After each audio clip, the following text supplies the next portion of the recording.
Up first, prepare your brains to be buttered by sheer brilliance when he steps into the arena. This is the architect assembling audience adoration. From the murky mythological depths of being dubbed the Golden Fraud, he's risen phoenix-like to become the glorious gleaming golden god right here on Gamified over the past 100 episodes. Welcome back to the panel after a 2-week absence being across the world in Samoa, Jerry, the Golden God Singer.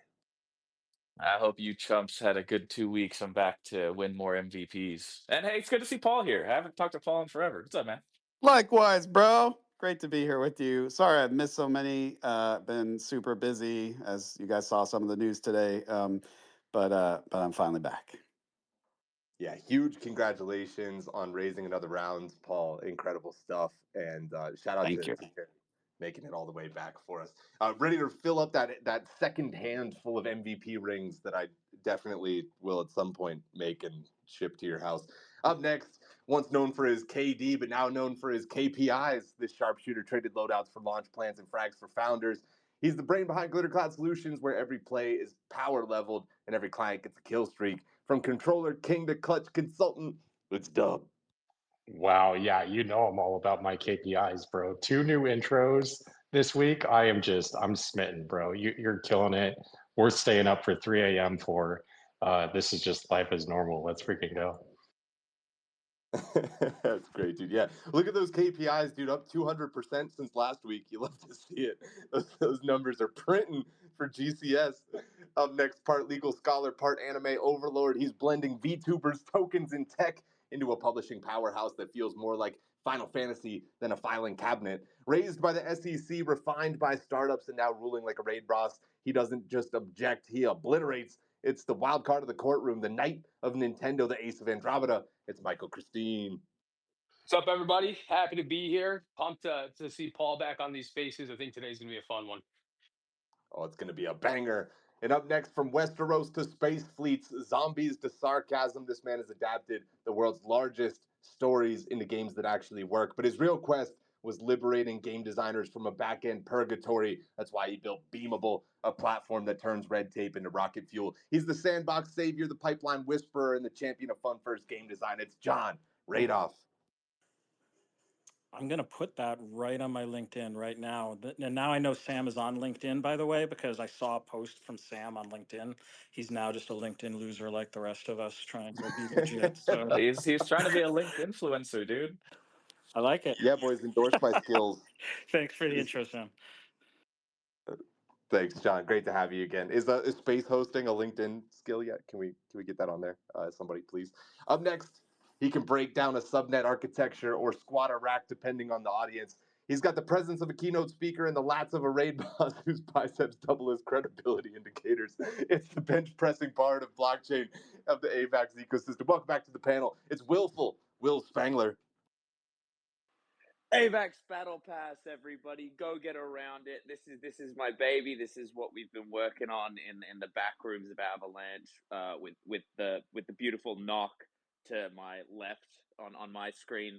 Go mint your pass on Magic Eden. If you like playing games, you'll like this pass. Get rewards. Enjoy it. Okay, Sam's going to talk about it as well, so I'll shut up. I will indeed. But first, let me actually just say real quick. I love this idea of a way to kind of cohesively co-market all of your amazing products. I just think a Battle Pass is a great way to tie it together. So shout out to you guys for doing that. Up next, in a world where every game yells, every founder posts, and every token pings your phone, this man cuts through the noise like a laser-guided meme. Thousands in Wildcard didn't just hire a marketer, they called in a glitter-filled airstrike. From GCS, Glittercloud Solutions, it's the god of glitter, the titan named Tony. It's Big Tony V. That's the glitter cannon firing. Who's excited to fire it up today? Can't wait to chat about what's going on in Web3 gaming with you fools. This guy calling us from fucking 3 years ago. What was that? Yeah, dude. From the bunker. I think he might be in the Titan submersible. Guys, don't. In the Titan submersible on a rotary phone. This is what I'm talking about. After With the an whole This is bit. what happens when I listen to Dub. I've got my headphones in. Like Dub asked, and this is the result. I'm going to take Are your my Yeah. headphones made of bathtubs? What was that? Was there Bro. Walkman? He's running Walkman headphones from 1998. He's running The AirPods on a Samsung Galaxy 8 from 2004. Okay, that's what's really going on here. Get a new phone, Tony. They're Temu AirPods too. They're not real. Coming to you live from Modern Warfare 1 with the stock Xbox headset. It's Tony B. Up next, he's the blue-pilled bard of bank-standing despair, a RuneScape romantic with a PhD in pain and point-and-click patience. He's breaking clubs at tea times and breaking down market mechanics by moonlight, always simplifying, always strategizing. Grab your golden goblets, get ready with your runes. It's the Emperor of Esports and the late-night sage of simplicity. It's Gnoc. I can't get past this headphone thing. What the fuck was that, dude? That was like AM radio on crack. I can't get over that. That was wild. Thanks for the new Dude, intro, Sam. Love that. no, don't Crazy. let this guy talk shit, man. I just watched this documentary on Netflix, and I thought of Koji Jay? and Gnoc. It was about Rob Ford, who was the original Donald Trump, and I was like, these fucking hypocrites, dude. Yo, wait, I got a great story, Sam. I don't mean to derail you here. I got to tell you right now. Hold it. Oh, He wasn't Donald Trump. He fucking smoked crack, all right? yeah, he And was I'm- much more sensible. I will say one thing that was insane. I played his team. He built together a team for like underprivileged kids in Toronto when we were playing football. We were up 27-0 at halftime, and he just loaded up the bus and left with his fucking team. That's my only interaction with the former mayor. That's kind of a power move, though. You respect it. Yeah. Hey, way to beat up on underprivileged kids, Gnoc. Hey, Yeah, that you wasn't know the what they moral of the say. story, all right? If you can't beat them, leave at halftime. That's what they've always said. I've said it 1,000 times. Everybody knows it. Up next, he's the Titan of Taboo, the founder who can't be bought, and the only man that could turn emotional damage into game mechanics. From the gilded halls of Alibaba to the smoke-filled rooms of poker stars, he's the founder who turned backroom bets into billion-dollar blueprints. Welcome back from MAYG, Who's the Girlfriend, live from Bangkok. It's Sinjin David Jung. Hey everybody! I just want to clarify that had I given Dub his first massage, he would have questioned his sexuality for sure. So, let's just be very clear about these master hands are master hands. Yikes. I'm just going to move on. From bartering apps to blockchain techs, he's the cynic turned savant who built card game empires without ever once saying, wag me. Thank God for that. He's got the sarcasm of a late night subreddit mod and the scalability of a seed stage CTO. If the meta's broken, he'll fix it, but don't expect a pep talk while he's doing it. It's the deadpan dealer of deck design. It's the prince of parallel. It's Kohji. Hey, yeah. I mean, that's totally true. I don't think any of you fuckers are going to make it. So, yeah. Thanks for having me, though, Sam. This is like a shining spot in my day, and I'm very happy to see that Paul is back. You know, we need that shot of energy in the show. So this is gonna be a good one. I'm gonna try and drink my coffee. Emotional damage. That was great. Was that had to just be like somebody playing it on YouTube, right? That was me. Yeah, I wish I could sound exactly like that, but no, I just soundboard. Really impressive. See, You're just gone with it, Paul. At least Paul can handle this shit. He has AirPods probably on too, and he's in the freaking meta goggles at the same time. Like, come on, level up, boys. The meta goggles, what the fuck?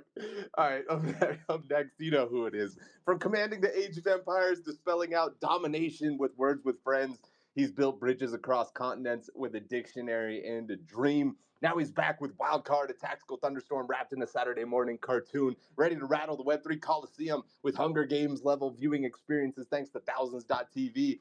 Equal parts father, founder, and fun fanatic. He's the type of guy that turns game night into a cultural movement. It's the wizard of wordplay, the creator of kingdoms. It's prolific Paul Bettner. What's up, my friends? I didn't plan it this way, but to have all my best friends on the panel here with me on the day that I come back after too many days of being away from Gamified is a dream come true. So thank you all. It's like a surprise birthday party, but you all didn't yell surprise, but I'm just gonna take it that way. And I just had my birthday, turned 48, if you can freaking believe that. So I think Sinjin is still way older than me, but like that's old for me. So thank you all for having me today.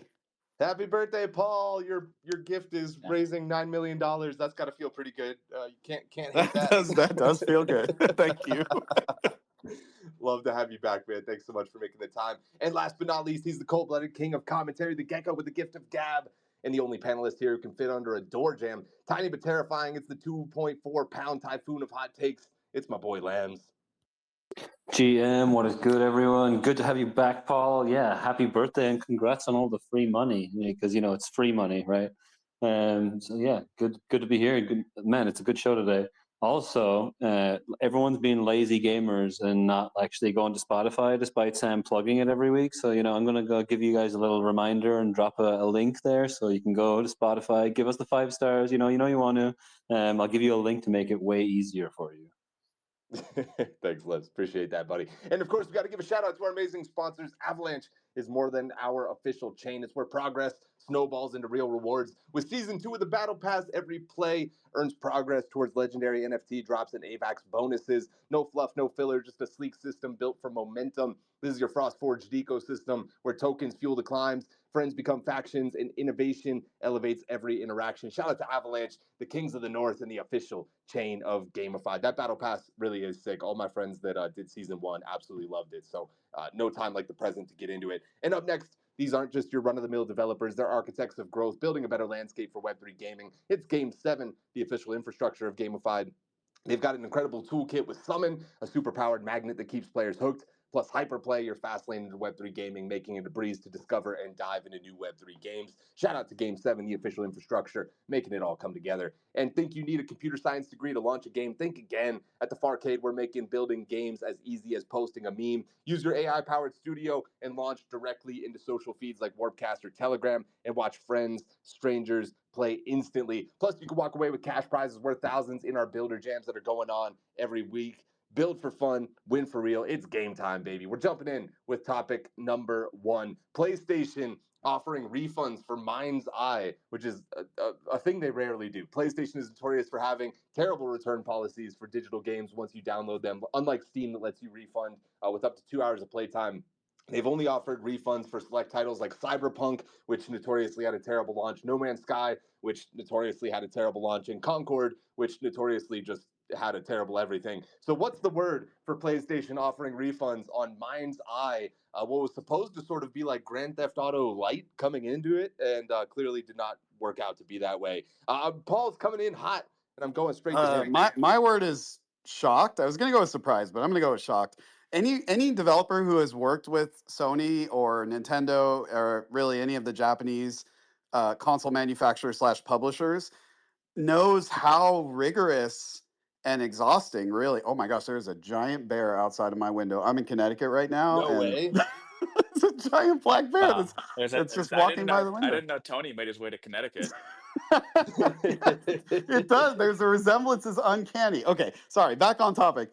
Anyone who's gone through that process, the certification process via Sony, Nintendo, even Microsoft, but certainly the Japanese publishers are the worst or best, however, depending on your perspective, knows that process is not easy. It is a lot of hoops you have to jump through, a lot of boxes you have to check to get your game kind of certified and approved. And I know some of those things have been softening over the years with the advent of digital stores and like more permissive publishing environments, things like Steam and Epic, where they don't have that certification process. But those processes are intended to stop this kind of thing from happening so that when a game is out there and it has, the PlayStation name on it, that means they've already done all of the stamps of approval internally that basically say that they're standing behind this product or whatever. So this move suggests some pretty significant like behind the scenes stuff going on that we probably can't see or know about for how it got through certification and yet still ended up with them kind of reversing position and being like, we're going to do this rare thing and offer refunds on it. So basically, like from my perspective as someone who's dealt with Sony and gotten multiple games through certification, this is a really big deal internally when something like this happens. So, again, I don't know the underlying story, but I'll just say that I'm shocked to see this happen because there's a reason that it doesn't happen. And it's because there's all those sort of steps that happen before a game becomes a PlayStation certified game. And somehow those steps failed in this case. That's such a great point. I can only imagine what it's like internally at that studio, or being part of the team that did approve a game that's this poorly received, and the sheer shellacking that you must get from everybody else outside Oh of well, and Radoff. there's one other thing, which is you can almost know. Like, I'm thankfully I don't have a game that's in certification with PlayStation right now, but I can promise you that the lives of all the other teams that are trying to do that just got a lot harder because Sony had to kind of go through that, like do this, and I'm sure they hate it, and I'm sure that they are getting way more stringent now with the other games that are having to get through that process. That's a fantastic point. This becomes the "this is why we can't have nice things" moment for everybody else that has to go through infinite checks and balances. An amazing comment from Matthew Buxton, referring back to the banter we had just 5 minutes ago. He says MVP's already going to Tony for calling from 2 bull markets ago. Let's go to Spang, and then we'll tag in Jerry. Yeah, my word is mine's who? Where did this game come from? I feel like I started hearing about this game like a month before it launched, and all I heard was GTA clone, and all I saw was crappy looking GTA. I feel like the marketing behind this, the hype, the just general like figuring out where this game was supposed to land and who it was for, messaging was really off. I felt like I was getting ads for what seems to be a premium title, like a proper, like real large scale game. It kept using all the words of like open world, GTA like, futuristic, but I kept seeing the ads in like banners on like shitty websites. It didn't feel like the game was giving itself the best reputation, and I don't think many people were very clear on what this game was. I remember when I saw this article, I chatted to a couple of my friends who, like, I think it was like last week. I was like, "Oh, why? Like, have any of you guys played this game? Do any of you want to play this game?" And they really didn't know what it was and hadn't seen much gameplay footage. So I think, I'm not sure what exactly the reasons were for the refunds, but I think what it really is a case of, misrepresented messaging, like from the marketing side. It doesn't seem like this game was purported to be what it was. So just real flop there.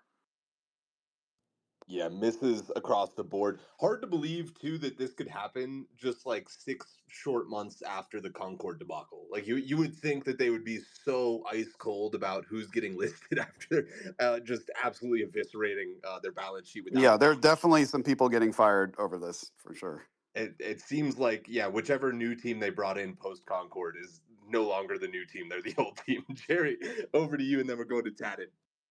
Yeah, sometimes I love Wills for his Gen Z perspective, and then sometimes I hate Wills for his Gen Z perspective.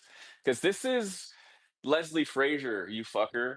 This is one of the guys who pioneered Grand Theft Auto, right? So, I mean, this was a game and a company that I think if you pay attention to like fundraising and the kind of like boring business side of games, you're actually really excited for what Build a Rocket Boy was building and what they were going to do. They were some of the first people to come out and say, this is going to be, this is a UGC style game, and they're going to put hands in the power in the hands of the players and all this bullshit that I don't really agree with. But you guys all each week tell me that this is the future. And dude, they raised a ton of money, and I think it goes to the point of, and I'll talk about Sony in a second. But Koji said once, and it's something that really stuck with me, is you could have an infinite amount of time and an infinite amount of money and still make a bad game. And we just saw that happen, right? They raised $110 million. They've raised like 7 funding rounds, right? They've been doing this for like 5 or 6 years and still put out a steaming pile of shit.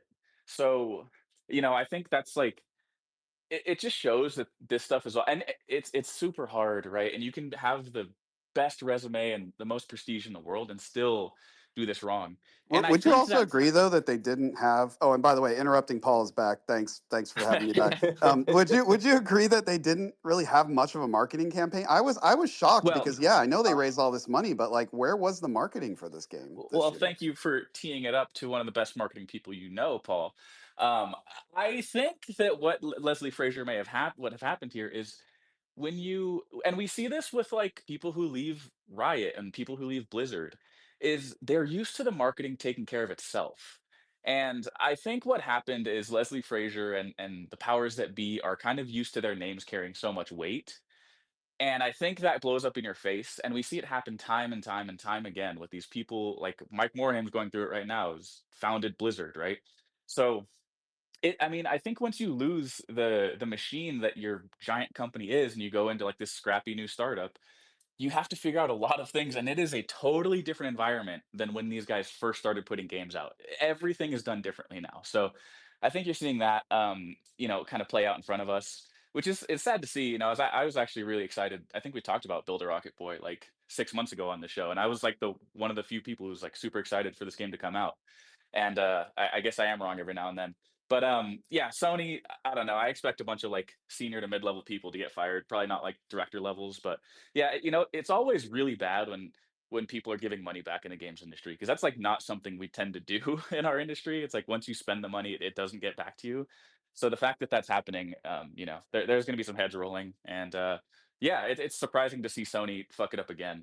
So I think to Paul's point, everybody launching in like the next year, their jobs just got a lot harder. So, but I mean, it needs to be, it should be, right? So, Man, you shouldn't I be just putting got out to say bullshit. to your point, I completely agree. I think you nailed it. I think I want to just say that can confirm, especially as a developer who was made many of the same mistakes, came out of a large publishing organization. For me, in the case of Age of Empires and Microsoft Game Studios, and thought, how hard can this be? Like, we're going to self-publish Words of Friends, we're going to self-publish Lucky's Tale, we're going to, and yeah, it's exactly like you said. You take a lot of stuff for granted when you're out from under the wing of that giant publishing organization.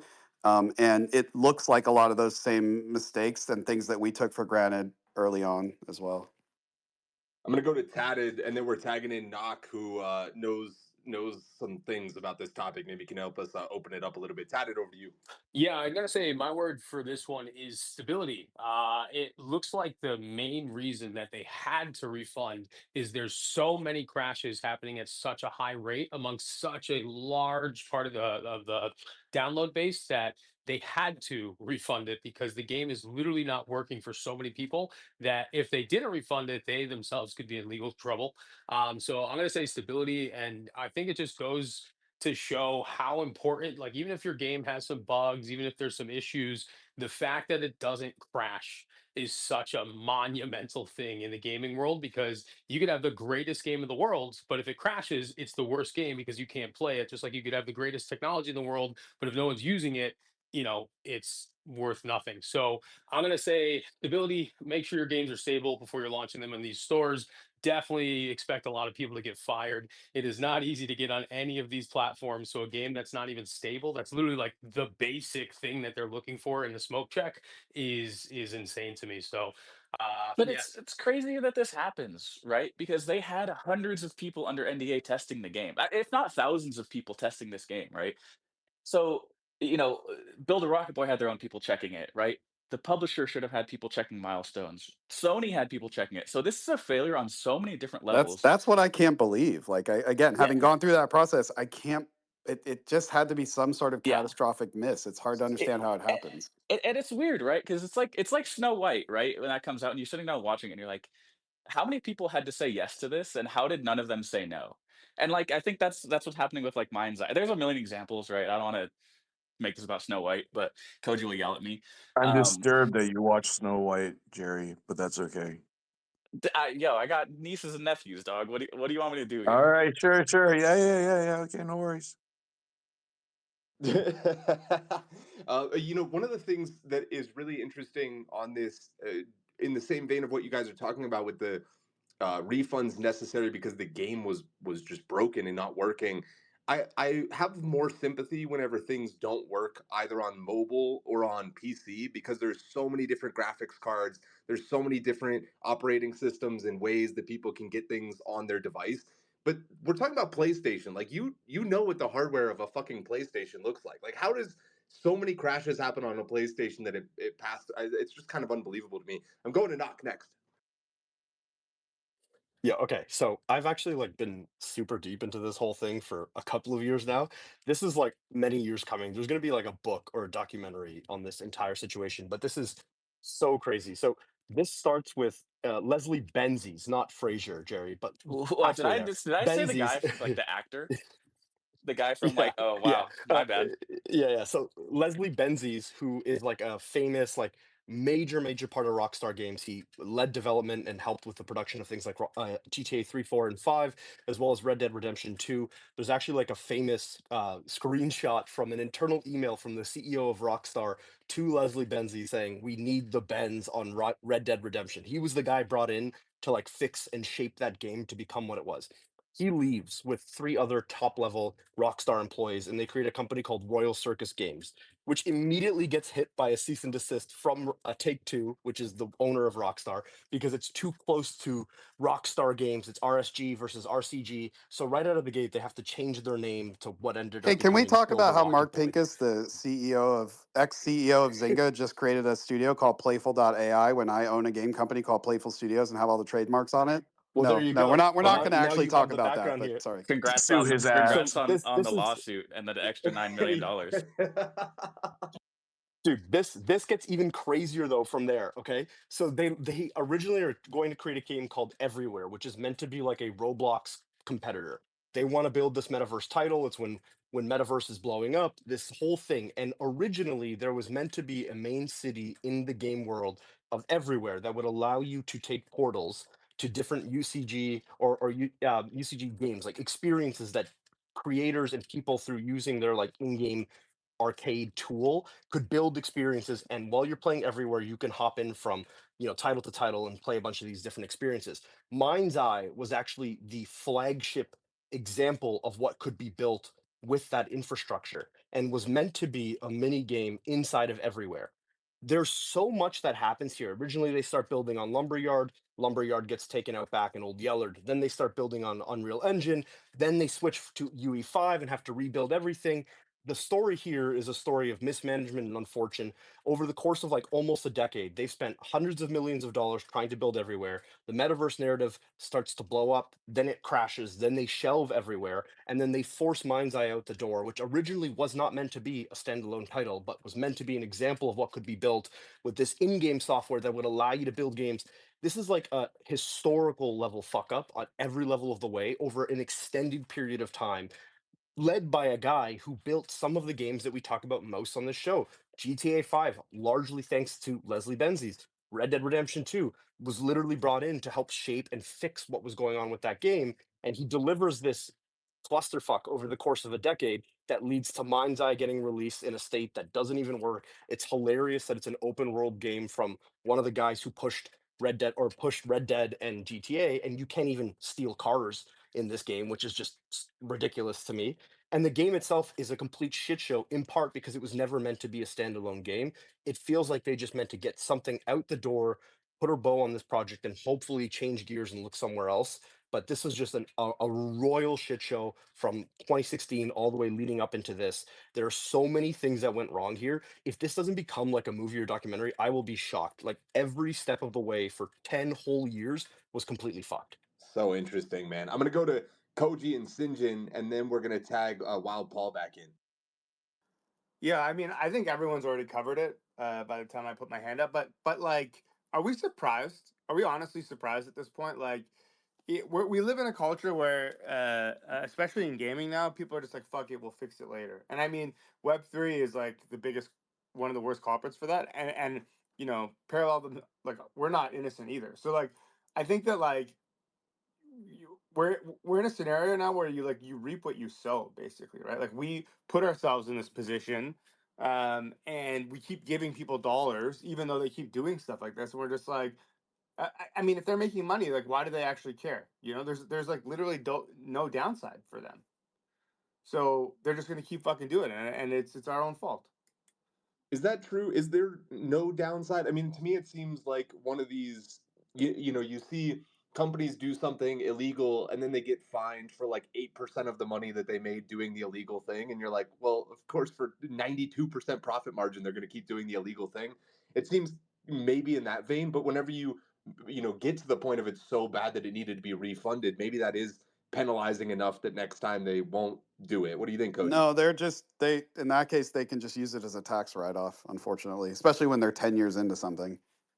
Yeah, I mean, he nailed it, right? Like I think that there's like very easy ways for people to navigate these things, and plus, once they have your money in their hands, like I don't know, it's very simple to get rich. Well, not get rich, but make money doing this stuff. Even if at the end of the day, you have some unhappy customers. So I think it's just like we have to figure out as consumers a better way to go about this, because like I think we've proved time and time again that the pre-order sort of model just doesn't work, and we are still like, fuck it, you know what, I'm just going to pre-order this game because they released one trailer that looks hype.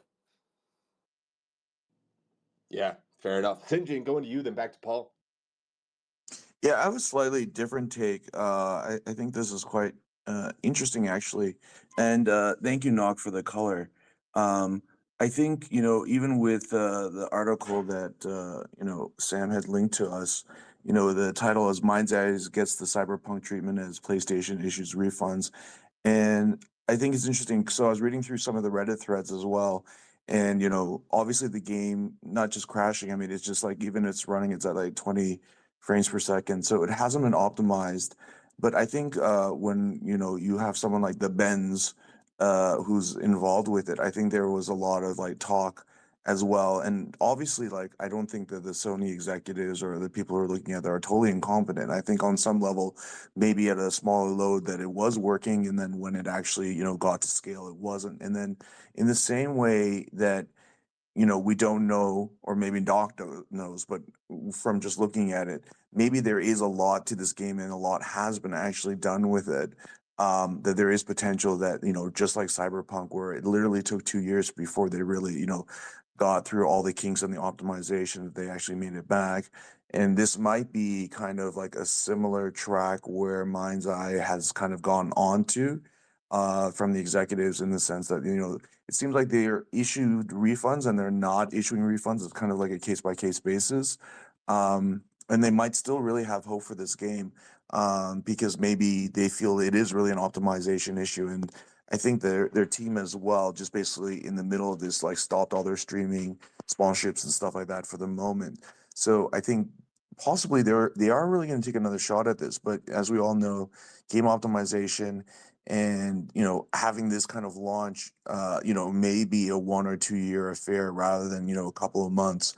I'm interested to see how this goes, but I'm not gonna like jump to conclusions here simply because I don't have enough background like Gnoc seems to have to say like, okay, this is the biggest fuck up ever.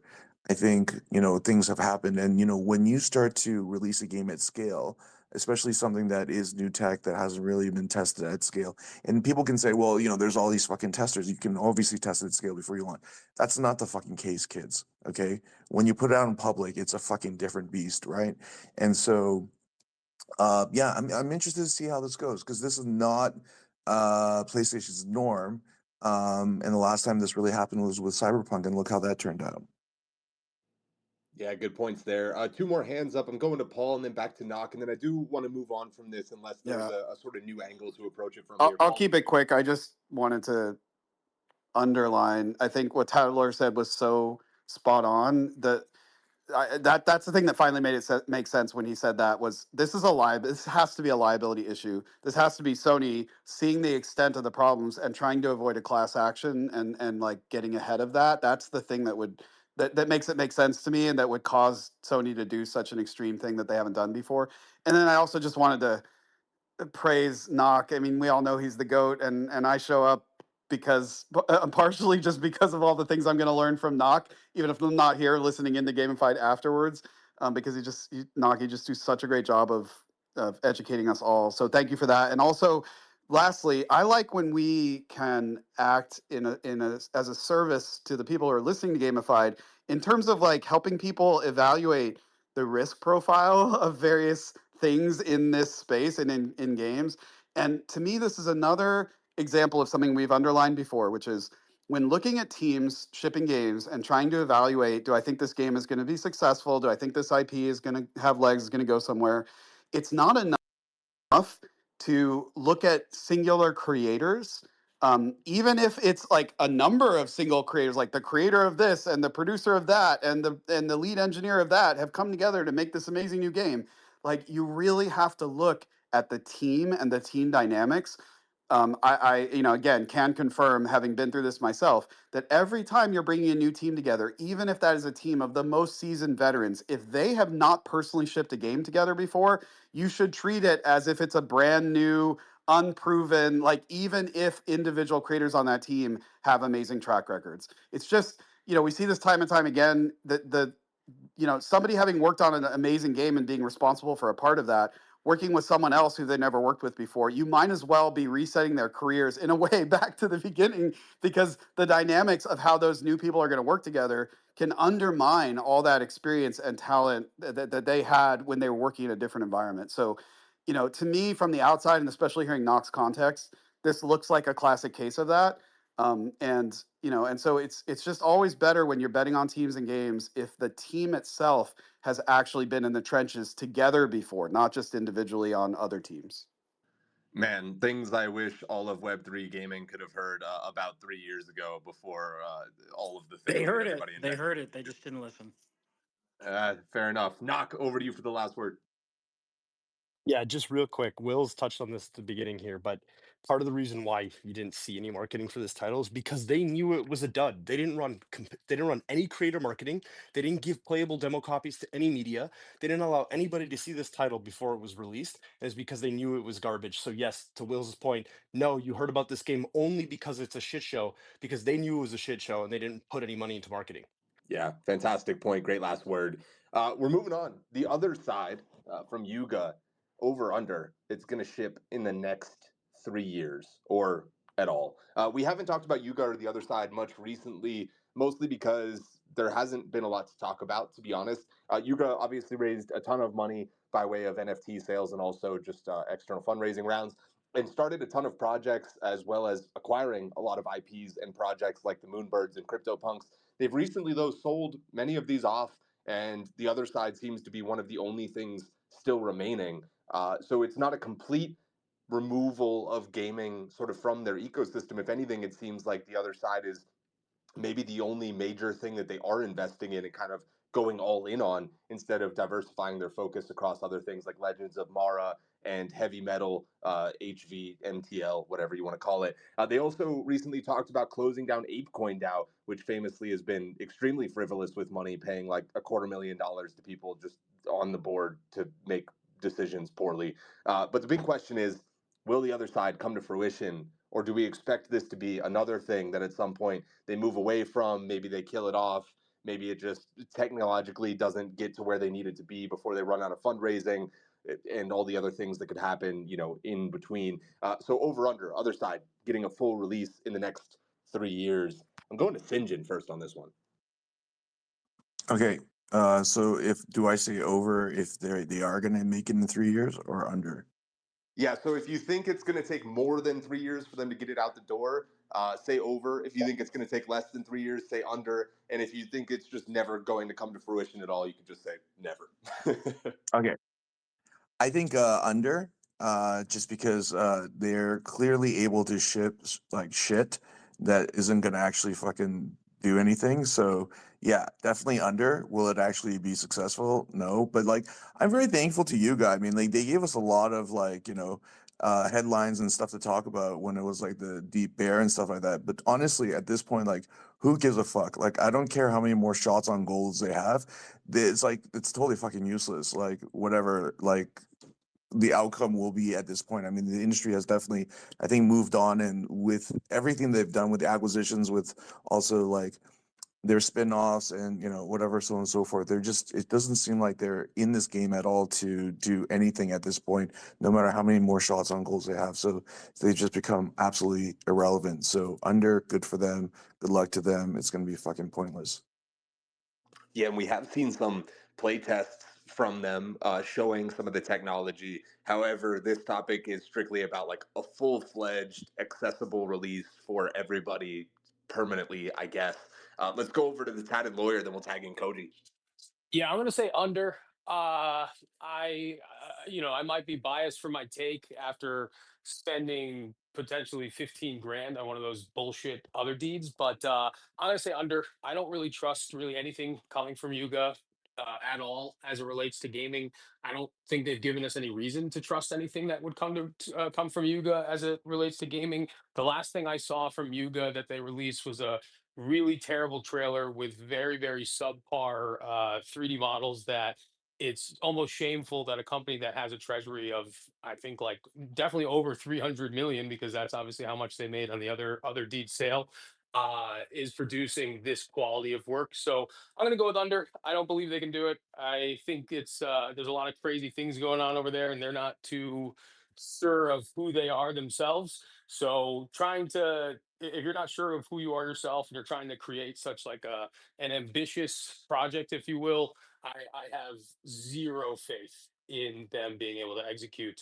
And the only reason I think anybody has faith in them right now is just because they know they have such a significant treasury, and that obviously they were successful on a couple of different NFT related things almost 4 years ago now.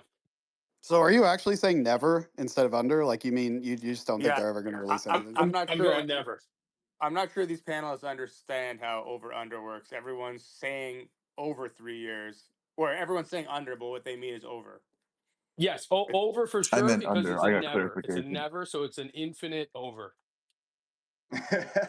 A self-correcting panel, my favorite kind. Koji, over to you.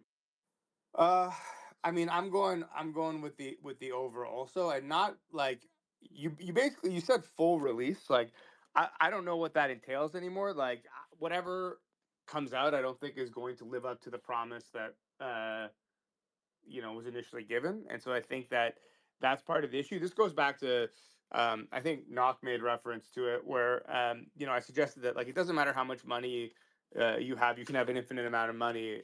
You still need time and good ideas in order to execute some of this stuff, and like anyone can say that they want to build a game, but to actually build it is another thing. And I know that everyone on this panel knows what I mean when I say that, and so like yeah, big ideas are one thing, but having and having resources is obviously important, but having a team that can actually pull it off is something else. If this does come out, will it actually be fun or something that people play? I don't know. Even like people look at Dookie Dash and they're like, yeah, they pulled that off or whatever. I'm like, not really that fun, and I'm pretty sure people just played it for rewards. So I don't know that that counts either. Anyway, over. Even though I hope it's under, and I hope that it's fucking amazing, and I eat my words. Like somebody clip this and play it back to me when I get fucked up, and they make the best game ever. I want that to be the case, but I just don't see it. Koji, that's never going to happen, bro. I'm in the same boat with you, Koji. I really hope it does happen. It was curious to me that let's just call it an inflection point where they could have chosen, you know what, we're going to offload Legends of the Mara, which they did. We're going to offload Heavy Metal, which they did. And we're going to offload Other Deed, which they could have done, and then said, we're going to double down on culture. We're going to keep CryptoPunks, we're going to keep Moonbirds, and we're going to keep Bored Ape Yacht Club. And we're just the NFT culture guys again, and have a treasury doing cool events and stuff like that. But they said, no, we're still the gaming thing. We're still the metaverse play or whatever. And we're going to sell off the culture. It's really interesting to me. Let's go over to Jerry, then we'll tag in Dub. Yeah, I think it's the timeline for it coming out is under 3 years. I think they've shown enough in tests that they have, some conceptual like, environments and things for people to do. And I think 3 years is a pretty long time. So yeah, do I think it'll come out in 3 years? Under, but are they still using like metagravity or whatever it's called? Do you know, Sam? I believe that they're using. I'm forgetting what it's called. Yeah, hang on. Let me double check, and I'll get back to you on that. Yeah, I remember they had Improbable, like right? well, they were on one and they switched to the other. They're on improbable now, I think. Okay, Metagravity, I think, is Star Atlas. gotcha. Okay, yeah. You're right, Sam. Okay, so in theory, I'm improbable. the right one. It's Yeah, Dub. and Dub is also correct. Dub, an early front runner for MVP, I would say. But yeah, Improbable in theory makes this stuff, scalable. Hopefully they gave my man John Radoff a call and they don't have trouble with backend. I would advise you to do that. When they want But to yeah, I swap mean, out Improbable, we're happy to talk to them. When they want yeah, to build something real. I will send you an invoice for my 10% later, John. And so yeah, do I think they can do it in that timeline? Yes. But do I think that it's gonna be good or worthwhile?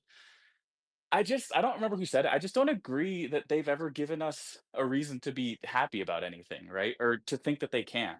And like everybody that's left isn't really from games. They tried and they made an attempt to bring like Allegri in and have him, and that flamed out so quickly. So, I was pretty high on Dookie Dash. I was high on some of the experiences that they ran a couple years ago, but I think in time they've just lost the being in the driver's seat, right? And to your point, Sam, I think that's why they aren't trying to lean into culture anymore, because are they still a culture? Does anybody give a fuck about anything about, Bored Apes right now, or does anybody care about Moonbirds or anything? And I don't think there's any NFT project really besides Pudgies that has that narrative still going for them. So I think that's why they aren't, they've got to lean into something, and this is pretty much all they have left. So I think that all the eggs are in the basket. So I do think they get it done in time in that 3-year timeline, but I don't think it's going to be, a company saver for them. Just seems wild to me to lean into the thing that none of your core audience asked for of all the things. Dub, I'm going Hold to on, you. hold on, Sam, real quick though. That thing actually has like perceived utility, right? Whereas the other thing is just sort of a vacuous idea of like, hey, this shit is cool and thus we can party with it. Like, I think they see the sea change and like maybe people don't care about cultural NFTs anymore, and so like if we actually build something that people can use, maybe we can come back on top, right? Like there's a Dude, I mean, people use Soho House.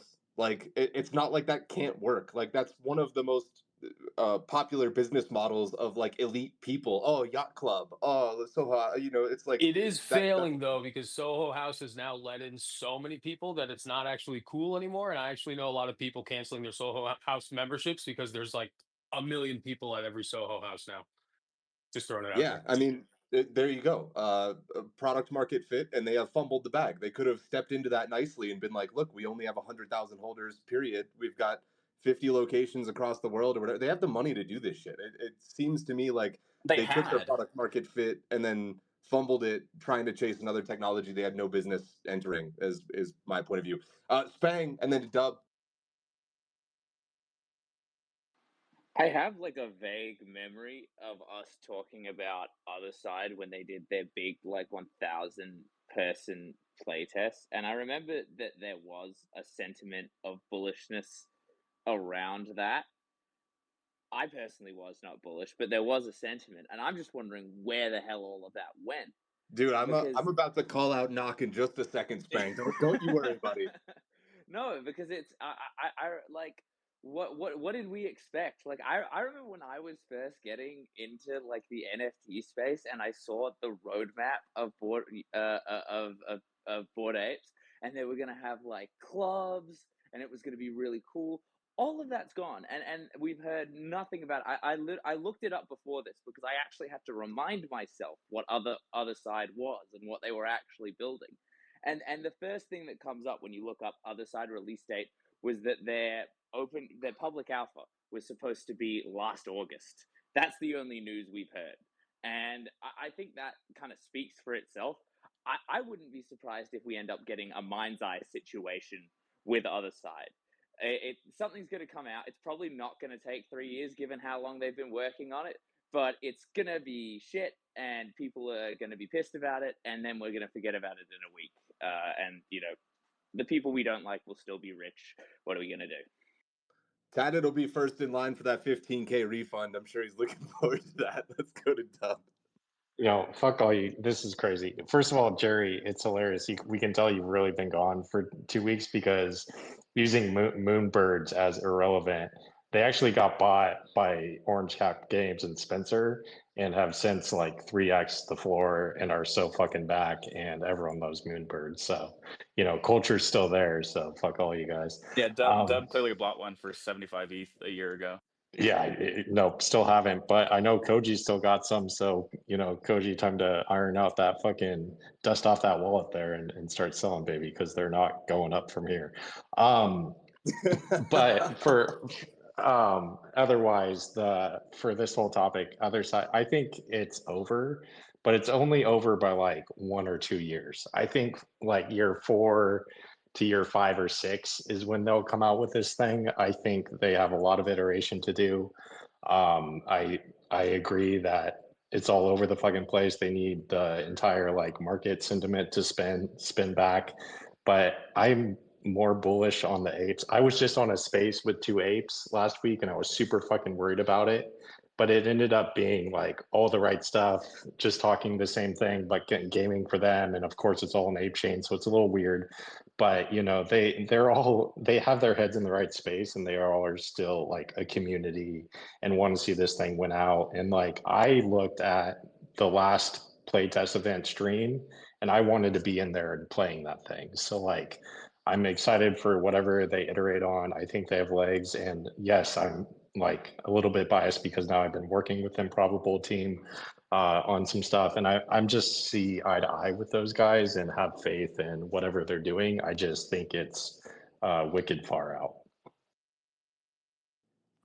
That's surprising to me. And it's also surprising to me that not a single person has said like they're just gonna exit it. Like everybody's like, oh, it might not work out, but I'm surprised nobody's been like, yeah, they'll try again for a little bit and just leave it and do something else.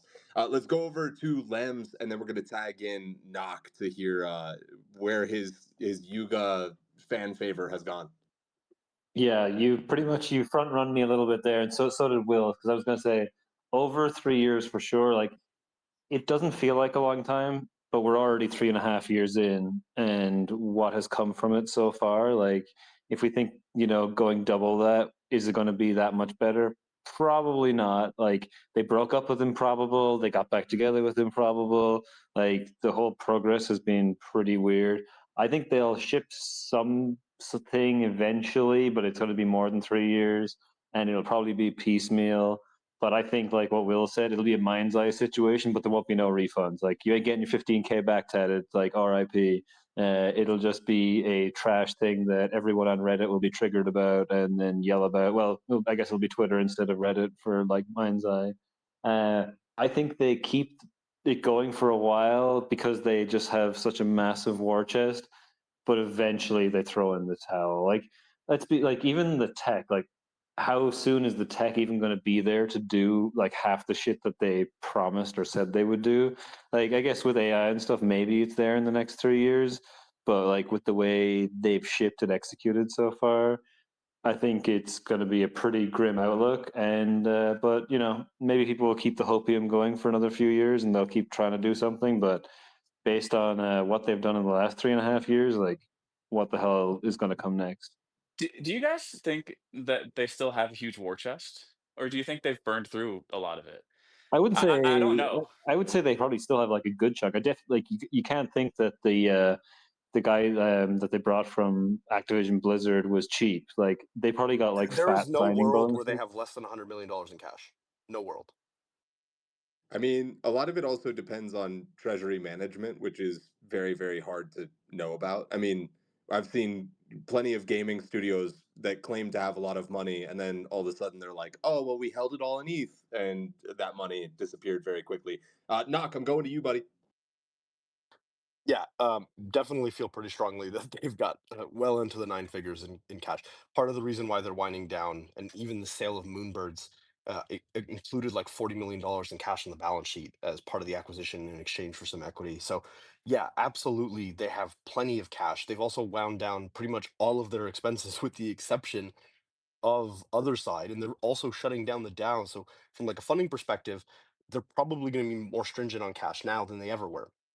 as it pertains to Otherside, the one thing that I was bullish on then, and I still think is pretty impressive, was their ability to at least get that number of people. I think the example that I used is MMOs and how MMO fragments player populations into small worlds of roughly between 500 and 2,000 people, because it's incredibly fucking difficult to get 10,000 live players in any situation from a gaming perspective without everything going to shit, and they did that. So I wasn't necessarily bullish on Otherside, and Lemz, dig through the archives, and if I'm wrong, send me the audio clip and I'll post it. But I believe what I said was I'm bullish on the fact that they've even managed to get this done. The other piece that is incredibly, like, I think frustrating for me as somebody who's been in the space for as long as I have, is that this space like tends to index on like pain porn or something of that nature, which is like, we want everything to fail, we want everything to die. If I don't like you, you better go away, which I think is fucking stupidity, because one of the worst things that could happen to this space right now is a company like Yuga going under. They've delivered all of these things, they've extracted a damn near $1 billion in cash from the ecosystem. We want to see that cash being recycled back into the space. What you don't want is a team with $900 million worth of liquidity that came from participants within the ecosystem fucking off. The idea that like it's better for them to walk away with 9 figures of cash that came from our pockets than it is for them to try and deliver something, even if it's garbage, is pure stupidity.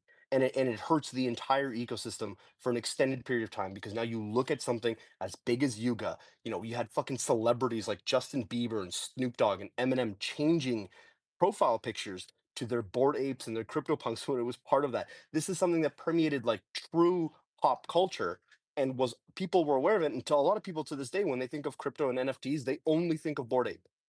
For that to disappear, for the next thing in the headline to be Yuga walks away with $100 million of cash after not shipping anything, that is a net negative to the ecosystem. I don't understand how anybody can pretend that anything else is true.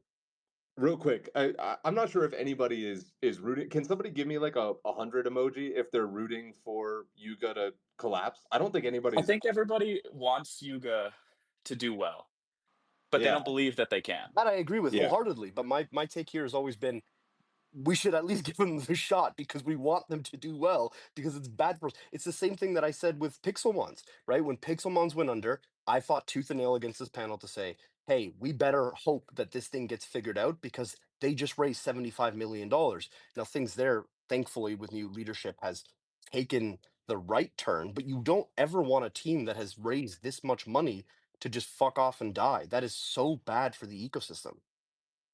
Yo, Doc, I'm totally with you, man. How many other deeds you buying? Oh, dude. No. I'm not saying go and support them now and buy more shit. I'm saying they've already done this. So I hope, for the sake of the people like Tatted who have spent $15,000 on other deeds, that it works out. And I think I've been on record like 6 or 7 times on this panel saying I actually don't own any Yuga assets and never have. I still don't want them to fail. Lucky. That's not true though. Naka, didn't you buy a bunch of Bored Apes and then like flip them Sorry, whenever yeah, they I were ready? flipped them. You're right. Yeah. But I never fucking it was pure transactional. Dude, the fucking capitalist comes out again. I Absolutely. didn't love them. I Always. just I didn't love them. I there's didn't a love them. mean I saw an street. opportunity. All right. I know a bunch of people have been waiting to chime in, including Paul and Koji. But I saw Spang, Sinjin, and Tatted all throw some thumbs downs throughout there. So I got to make sure we see the other side of the Bring it, coin here. boys. Yeah, let's go to Spang, and then we'll go to Tatted, and then we'll work our way back to Paul and Koji.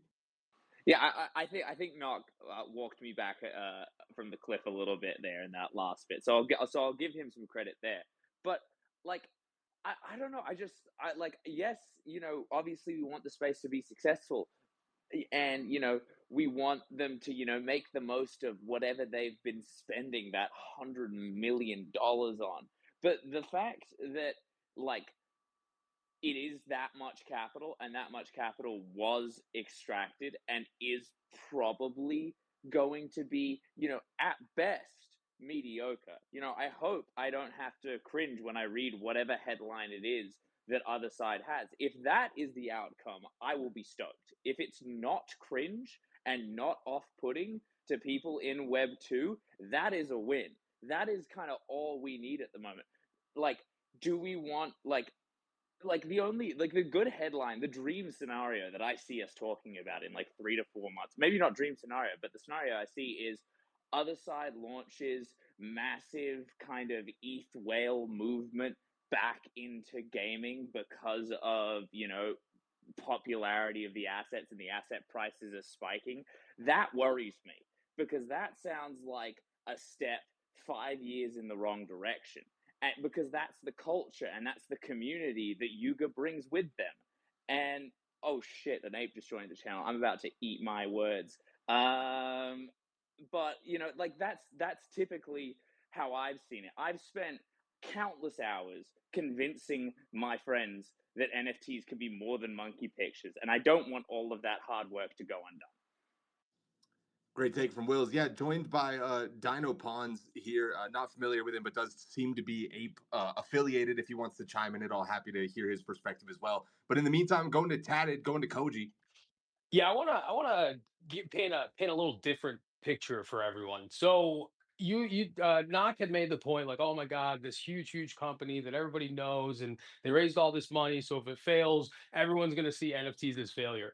And I'm gonna take the viewpoint that if Yuga fails, it actually could be a healing moment for the industry because Yuga's the one who created a lot of the negative connotations towards NFTs of people being like, why the hell are these monkey JPEGs going for over 7 figures, which turned a lot of people off to the NFT space in the first place, blaming Yuga. So when you say, when if NFTs are always coupled with this idea of the Bored Ape brand or the Bored Ape IP, then that actually could be a bad thing for the growth of the industry, and it could actually be one of the things that's holding the industry back. So that's the first point. Second point I want to make is companies fail all the time. There are so many AI companies over the last year that have raised over $1 billion that have failed. One of the most notable ones was the Pi AI. It was supposed to be that AI companion. I think they raised like $1 billion and they failed. Did the entire AI industry fail? No, it's at a better state than it ever has been with so much money flowing into it. So one failed company doesn't tarnish an entire industry. How Yuga is a huge company. They essentially failed, or they've been failing, or they're not really doing anything other than having a treasury that is completely unconfirmed right now. So if it does fail, I don't see it having this like negative impact on the industry that people think. It actually could be that starting point that ends the old cycle of like what we thought NFTs were back in 2021 and introduces us into the new paradigm where we are right now. NFTs that actually have real utility use cases and actually have something applicable in everyday life. So that's my other take on it. And then third thing is the biggest issue right now for Web3 games, and this is why we had the single player argument the last 2 weeks, is there's not enough players playing the game. So everybody was so impressed by the improbable thing, which again, that wasn't Yuga. That was Yuga partnering with a company that created breakthrough technology. Yuga themselves didn't create this concurrent player base in one instance scenario. Improbable did, but it begs the question: even if Yuga was to launch and they launched a really cool looking game, and there could be 1,000 players in a single instance, are they even going to get the players to play in the single instance? Because I remember a lot of people were bullish on this a few years back when they first teased it. But then as the years have gone by, I think we quickly realized that a lot of people that were in the NFT space have no clue what they're talking about when it comes to gaming, cool games, good games, etc. So those bullish sentiments from 3 years ago, yeah, there were bullish sentiments from people who weren't gamers. They were basically investors and speculators that always fall for cool marketing videos and buy whatever cool marketing video comes out. That clearly is unsustainable, and we've now seen it in 2025 that all of that kind of thing is unsustainable. So if Yuga ended up dying in the end, is it really that big of a deal? I'm gonna say no. I hope they don't die, or I hope they at least recoup my 15K that I think I'll never get back. But it's not. I don't think it's as big of a deal as people think if they do, fall the wayside as so many big companies have before them. Can I Just really plus one? quickly here, I think it's like fair to point out that Yuga is not Pi AI in this scenario. Yuga is Open AI in this scenario. They are the industry leader. They are the company that people associate with that entire industry from like a pure venture capital perspective, if OpenAI and ChatGPT crash and burn tomorrow, I think it's fair to assume that VC money to non-Google or non-large incumbents would dry up relatively quickly, or at least become significantly more difficult to capture if the flagship thing of that thing disappears. Yuga's not Pi AI. Pi AI is the equivalent of something, like some third-rate NFT collection dying relative to OpenAI. So I think the idea that And you Disagree with really, that as well, because you still see it that way? Nvidia You Nvidia's feel like Yuga? I don't believe that as like us, but I believe that if I go ask my dad if he knows anything about NFTs, the only thing in his mind that comes up is Yuga, is Bored Yeah, Ape. yes, I do. I know about NFTs. Great back and forth, guys. Loving the discussion so far. I do want to hear from Kohji and Paul, and then I do want to tag in Dino and see what his perspective is as well. Kohji, over to you. No, I was gonna say let's just tag in Dino right now. Like I'm done talking out of my ass about Yeah, anything yeah, that I go have for to it. know. Skip me too. It's fine. All I'll right, sounds good, boys. Yeah, Dino, thanks for joining us, man. The original topic here was over under 3 years until we maybe see Otherside being shipped as a full-fledged product, not a beta, not a play test, but really seeing the product shipped. Under being they'll get it out faster than we expect. Over being it'll take a bit longer, and a few people also saying it'll just never be shipped at all. Curious to hear your potentially insider point of view on the product and how the apes kind of feel about them still pursuing gaming and not really being a culture NFT and stuff like that. If you're happy to answer. Yeah, hey guys. Thanks for having me up. I didn't actually expect to get up. I just heard you guys talking. I saw so many like negative viewpoints of the other side and stuff, and I was really surprised because I thought, the sentiment in the overall market was that it's a really positive thing. But yeah, my sentiment is that the other side is going to come out in under 3 years as a Well, it's going to be under 3 years for sure as persistent other side, right? Because we're expecting the other side to come out in the next couple of weeks, even, right, to have it persistent on ApeChain. As for to come out of beta and all that, I don't know exactly what that means because the other side is complete metaverse, right? So there's a lot of worlds on the other side. Right now we have the swamp, we have the Nexus, we have Metropolis, we have all these cool different worlds, right? And it's just kind of like an ever growing, ever expanding universe, right, in the virtual world. So I mean, it's going to be persistent very soon, very shortly, and then obviously we're going to have people building on it constantly. And my experience on the other side has always been really positive. In fact, I became a member of the Bored Ape Yacht Club only after seeing what they were building with the metaverse. I would have never joined. I would have never even bought my ape if it wasn't for the other deeds and Dakotas and all these cool things that Yuga is building. And yeah, and like it sounds like people really want Yuga to fail in this conversation simply because of like how you guys are speaking about it. It seems like maybe you guys haven't even tested the other side at all, because I've played through all of the play tests, right? And after playing the very first one, like what is it, maybe a year and a half ago now, I thought it was amazing. I thought it was so great. It was something that I've been waiting for my entire life, right? It was the closest thing I've ever seen to that Ready Player One movie. And from that first time I played, I was like, wow, this could really be a thing in my lifetime. I never expected it to be a thing. And at that moment, I was like, all right, you know what? I'm going to join the Bored Ape Yacht Club. I'm going to buy my ape. I'm going to buy some deeds. I'm going to position myself for when this thing comes out.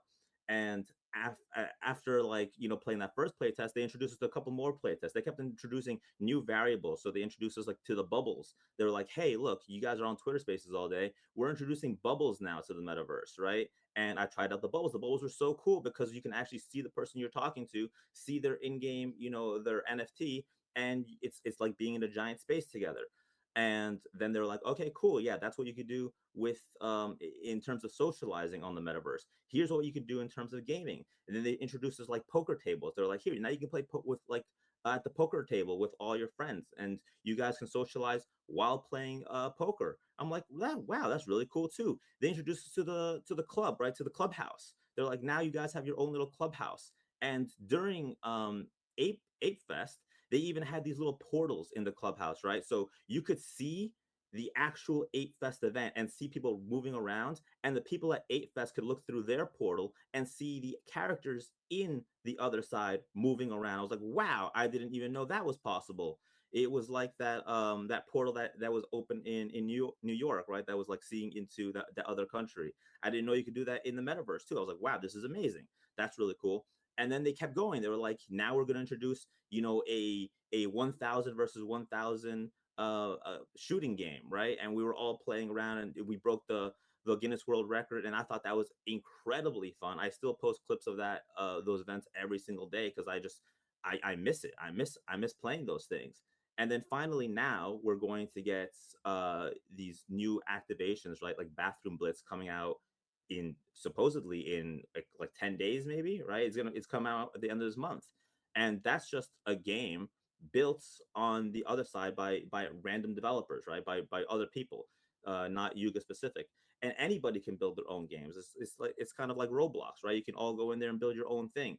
So it's not just a game, right? Like you keep talking about like it's a game. It's a whole virtual universe that you can go and do anything, and anything that your brain, anything that you can imagine, you can go in and accomplish. And I think, I don't know if you guys have played it at all, like if you guys have even gone in, but it's incredibly fun. And I think it's going to be it could be a wild success. I'm not going to say like, I think even if something is incredibly good, it's very difficult to get people to go in and actually play the thing, right? But, all right, That's still Dino. going to be a challenge. Dino, just I want to maybe give you a little context into like the show and the panel.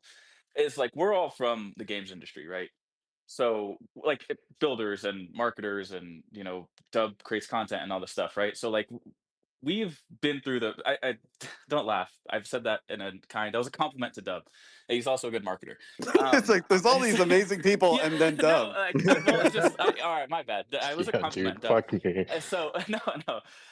So like I think we understand what the goal is here and what the vision is here, and we've been talking about Otherside, over these episodes for years at this point, right? So I think everybody understands the vision, and I think everybody loves the vision and that end game, right? But what I think people are questioning is, has Yuga proven to us that they're the company to pull this off? We just talked about you. It's probably before you joined the show, but another company that was aiming to release a similar thing. It just launched on PlayStation called Mindseye, right? And they fucked this up royally, right? So with all the other activations, and some of them have been successes, and there's like I like Dookie Dash. Gnoc took the beating for both of us on this panel, but like I've also been alongside Gnoc saying that like I'm a huge believer in Yuga and I think they could pull a lot of these things off. I've started to drift away from that because they're not showing me that they can do that critical thing of getting the numbers into any of these experiences, right? I Dookie completely Dash, agree with you, Jerry. I completely agree Numbers with of you real there. Like, gamers. Like, let's be specific what you're dude, talking and about. Dookie Dash was supposed to be their attempt at that, right? The mobile app, it's free to play mobile app. it was a very small attempt.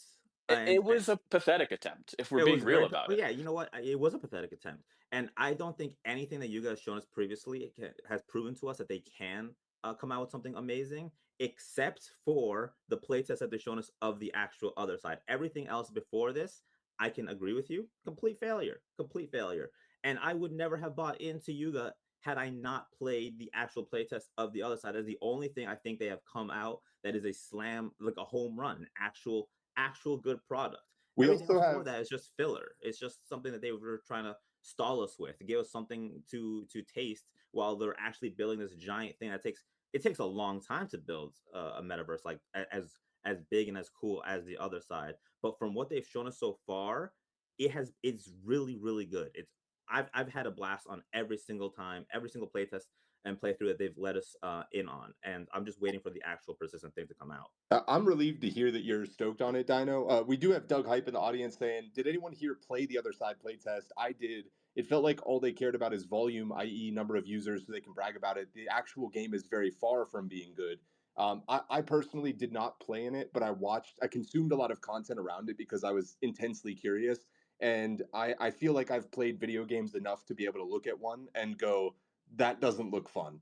And to be fair, I also did this with Dune Awakening, which is a brand new AAA, huge budget, huge IP game. It doesn't look fun. I also did this with Doom, a game that just came out and I paid $80 for. It is not fun to me. I don't find it to be good.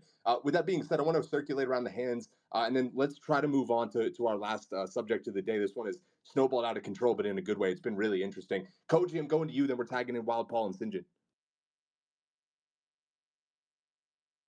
Nah, leave me out of it, man. I think everything's. All right, let's go to I Paul. honestly think everything's been said. The only reason I put up my hand was a while ago. People were like, "Hey, they've been working on this so long; it's got to come out pretty soon." And I kind of look at it like the same thing as the earlier subject, where people are just like, I'm surprised this game didn't work. It's just like we get this shit happening every year. Where look at Star Citizen or whatever, or you know, well, it doesn't matter. When you have grand ideas, they take a long time, and you don't always execute in the way that you want. So I think that like we just have to be realistic with what we see. And I mean, I think having 1,000 persistent players in a space is like pretty unbelievable. In fact, like having 1,000 people log in at the same time to play your tech demo to begin with is like pretty unbelievable. So like they definitely have a passionate community. I just think that like uh, you know, will we be blown away by this stuff? I hope so. I hope so, but I reserve judgment. Hey, fair take. Paul, over to you. Okay, I'm gonna try to splash some cold water reality while at the same time supporting what they're trying to do. The things that Dinah was mentioning, for just for context, real quick, I got my start as a network engineer back on Age of Empires when I was 19 years old, and then worked on the thing that was first called Ensemble Studios Online with Halo Wars, and then became Microsoft. It's what you know as Xbox Live today. It was called The Zone back when, and whatever. So I have a lot of experience working on multiplayer code specifically, and on multiplayer backends and services and etc. 1,000 people in an instance is hard. It just like everybody was just saying, it's hard work to pull that off. On the other hand, I played in 1,000-person MMO instance 20 years ago on the back of this new technology. I think it was called Big World back then. It is actually part of the technology that found its way into Improbable, and it's the same founders, if you trace them all the way back, that we were working with like 20 years ago when we were doing That's a Halo crazy. MMO called Project Titan. If you want to look that up, it was created by Ensemble Studios, never released. Anyway, Yeah, so never code name your Project Titan is what yeah, I'm I taking away know. from this. That's It like may that's never it's come out. literally a death knell. There's so many Project Titans that have never shipped, but that was the Halo MO. You can actually go see screenshots of it, and it was really cool. It was basically like Destiny 10 years before Destiny, and I wish Microsoft had greenlit it, but they freaked out because we were honest with them about how much a game like that would cost, and they were like, "That's more than any game has ever cost in history, and we're not going to do it." And we're like, "But it's Halo, and it's an MMO. It will make all the money," and they still just couldn't find their balls, so they could do it. But anyway, the point is that the portal thing that Dinah was mentioning, those are all like hard technologies to pull off at scale. But you know what's even harder, unfortunately, is finding the fun in a game. And everything that Otherside has created so far is from my perspective, like I respect Dino saying that he had fun, and social experiences that don't have a lot of gameplay can still be very fun. There's a reason that oh my gosh, what was that persistent world that was online forever? Second Life. There's a reason that game had legs, and if you want to call it a game, it was a persistent MMO kind of virtual metaverse world where people could just build things, create gameplay, do all that kind of stuff, and it lasted for a while because it's fun to just hang out with people and like bounce a ball around or play poker or whatever it is. Yeah, Paul, but like, But yes, can I but say, that is not yeah, like, the thing that I think we all want. What we all want is when we talk about the promise of Ready Player One in the metaverse is we want something that's pulling off what Fortnite is already today pulling off, which is enough fun that hundreds of millions of people are playing it, not just socializing, but actually playing in that world. And that is even harder than the tech demos that Other Side has already created, and they still have not proven that they can build that. And that is, in my opinion, actually the hardest thing to build. And it's why I think as game developers, we're all looking at it and we're like, okay, this is cool and it shows signs of life, and I'm glad that they built these technologies, but they still actually haven't done the thing that is the hardest thing to do, which is to create a gameplay loop that tens of millions or hundreds of millions of people want to actually play on a daily basis, like what Fortnite has done, what Destiny, like pick your favorite, what Grand Theft Auto 5 has done, pick your whatever world you're gonna point to, and that's the thing that we haven't seen yet, and we're all like holding our breath for. Yeah, good points, Paul. Sclander in the audience also says, to be honest, as a gamer, it was pretty fun. The world record session, y'all just hate. Not saying it's great, but I enjoyed it more than most games I've played in Web3. Fair enough that maybe it's more fun than most Web3 games. I also, speaking from my own personal enjoyment of video games. I was a diehard World of Warcraft player, and I honestly didn't really like Alterac Valley because it was 40 on 40, and I was like, I Fucking have like loved it. no fucking impact here. I do like damage to 3 people, and then they like, I don't know, go do something else, and there's just a wall of players. I got to play a rogue, Sam. It's all about how much impact you can, and this is true of all the videos I saw of other side gameplay too. It was like one dude standing across from 900 other dudes shooting in their general direction for like 2 hours. I was like, well, where's Yeah, the power fantasy here, you know?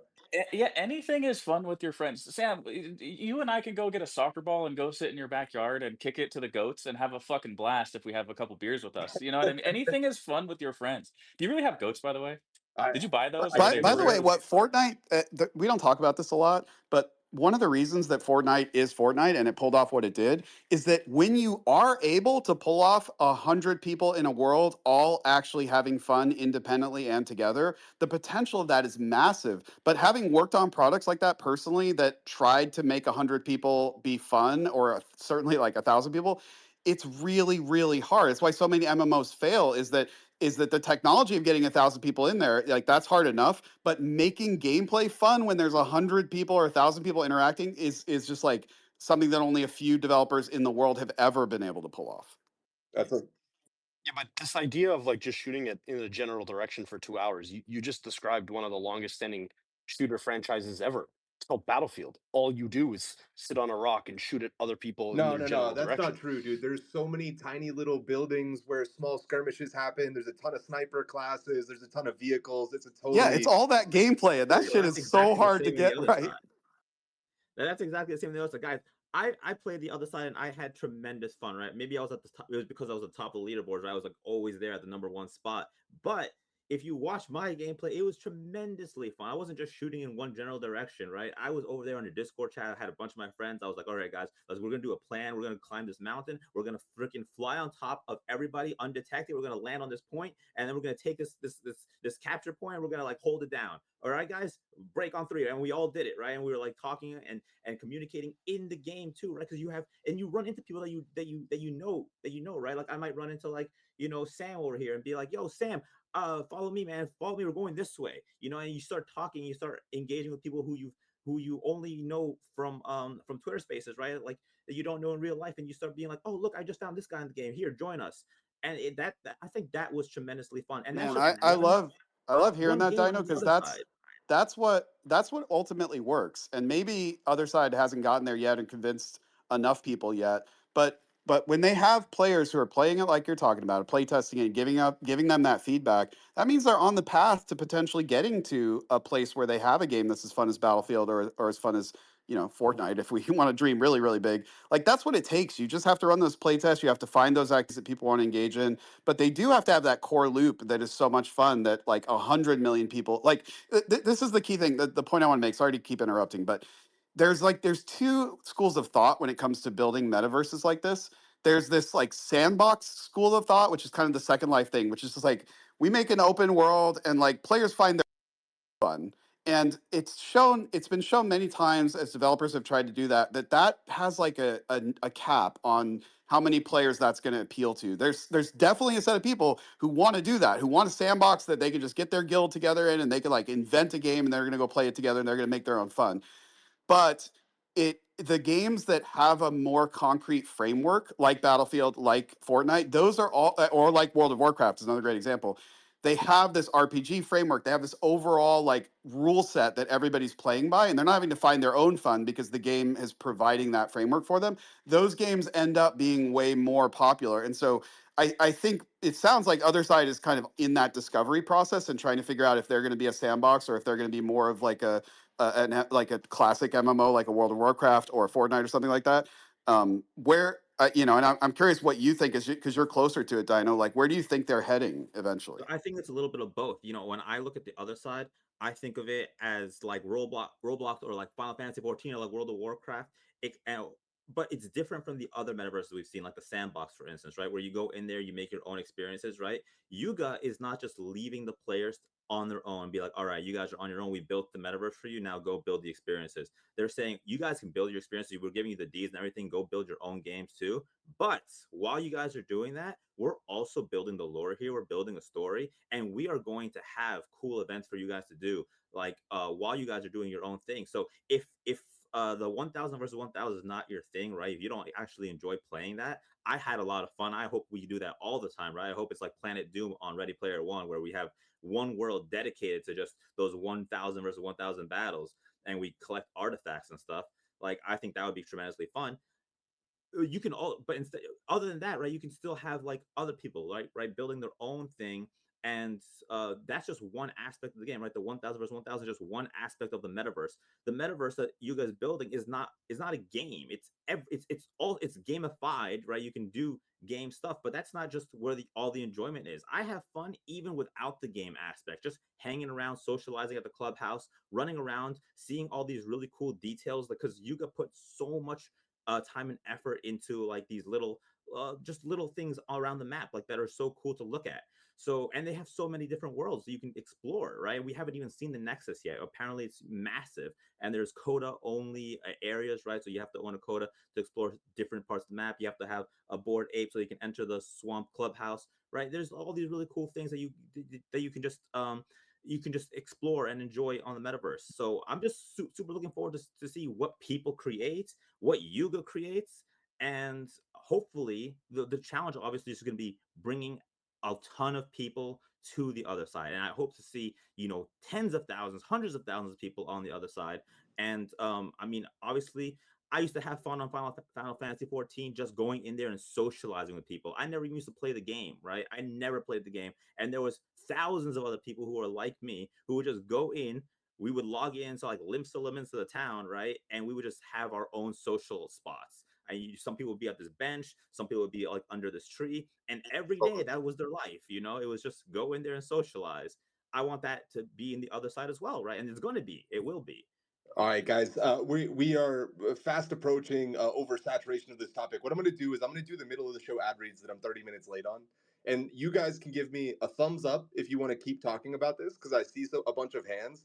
A thumbs down if you want to move on to the next topic. I'm seeing some thumbs downs. All right, I'm going to move on in just a second. As the official chain of gamified, Avalanche isn't just cool, it's cryogenic. It's leading the charge with instant finality, L1 scalability, and a crew colder than an ice mage in an arena in overtime. If you're looking for the perfect way to dive into the gaming depths it has to offer, there's no better way than with AVAX's Battle Pass for Season 2. Play Gold Fever, Off the Grid, Spellborn, and other great AVAX games to earn AVAX tokens and NFTs that might be a little on the rare side. Thanks to AVAX for being an incredible sponsor and an even better gaming chain. When the Farcade turns everyday creators into game devs with tools so intuitive, you can go from idea to playable game in minutes. The best part is you don't need an audience. We'll give you one. Post your game directly into social feeds and compete in creator contests, and you can walk away with cash prizes worth thousands. It's game time. And giddy up gamers, get ready to gallop into Game 7 Nation. They've signed over 150 games, have 30 million wallets ready to rumble with their Mega MetaMask partnership. Come join in the digital nation, get your citizenship so you can level up your life. Thank you to Game 7 for being the official infrastructure of Gamified. Amazing stuff on the Bored Ape and Yuga topic in general. Let Sinjin give his final take. Sinjin, you've held the hand up forever. Do you still want to weigh in on this, or are you just asleep in Bangkok? I'm not. Yeah, no. I do. I just don't want to interrupt everybody because I'm still got my East Asian sensibilities What a here, but gentleman. that's okay. I'll be more American next time. Listen, on the topic of Gnoc, listen, it's I'm very pragmatic. More than anything else, I'm probably more of a game executive when I speak on the panel for most of the time, and I'm happy for Yuga. I wish them to do the best. I've always been very pragmatic about it because, they have been a market leader and they have had the cash. And when things were not going well in this bear, they were still making announcements. And of course, it'd be great if they were doing great. I think one issue is that there's a loss of confidence issue. So it doesn't matter. You can have a multi-billion-dollar company that's a market leader and you can have bad leadership for that period of time, and it will bring the whole industry down. And that's also the danger, that it actually brings the whole industry down because of bad leadership. And that's more of what I'm like looking at this point. Like they've really lost that momentum. On the other hand, God bless you, Dinopawnz. I mean, I wish that every player was as dedicated as you are. And this is exactly like, they always say that you want to have your hardcore 1,000, 2,000 players who just really enjoy your game or your product as it is, or your IP or your brand. And that's very clear here.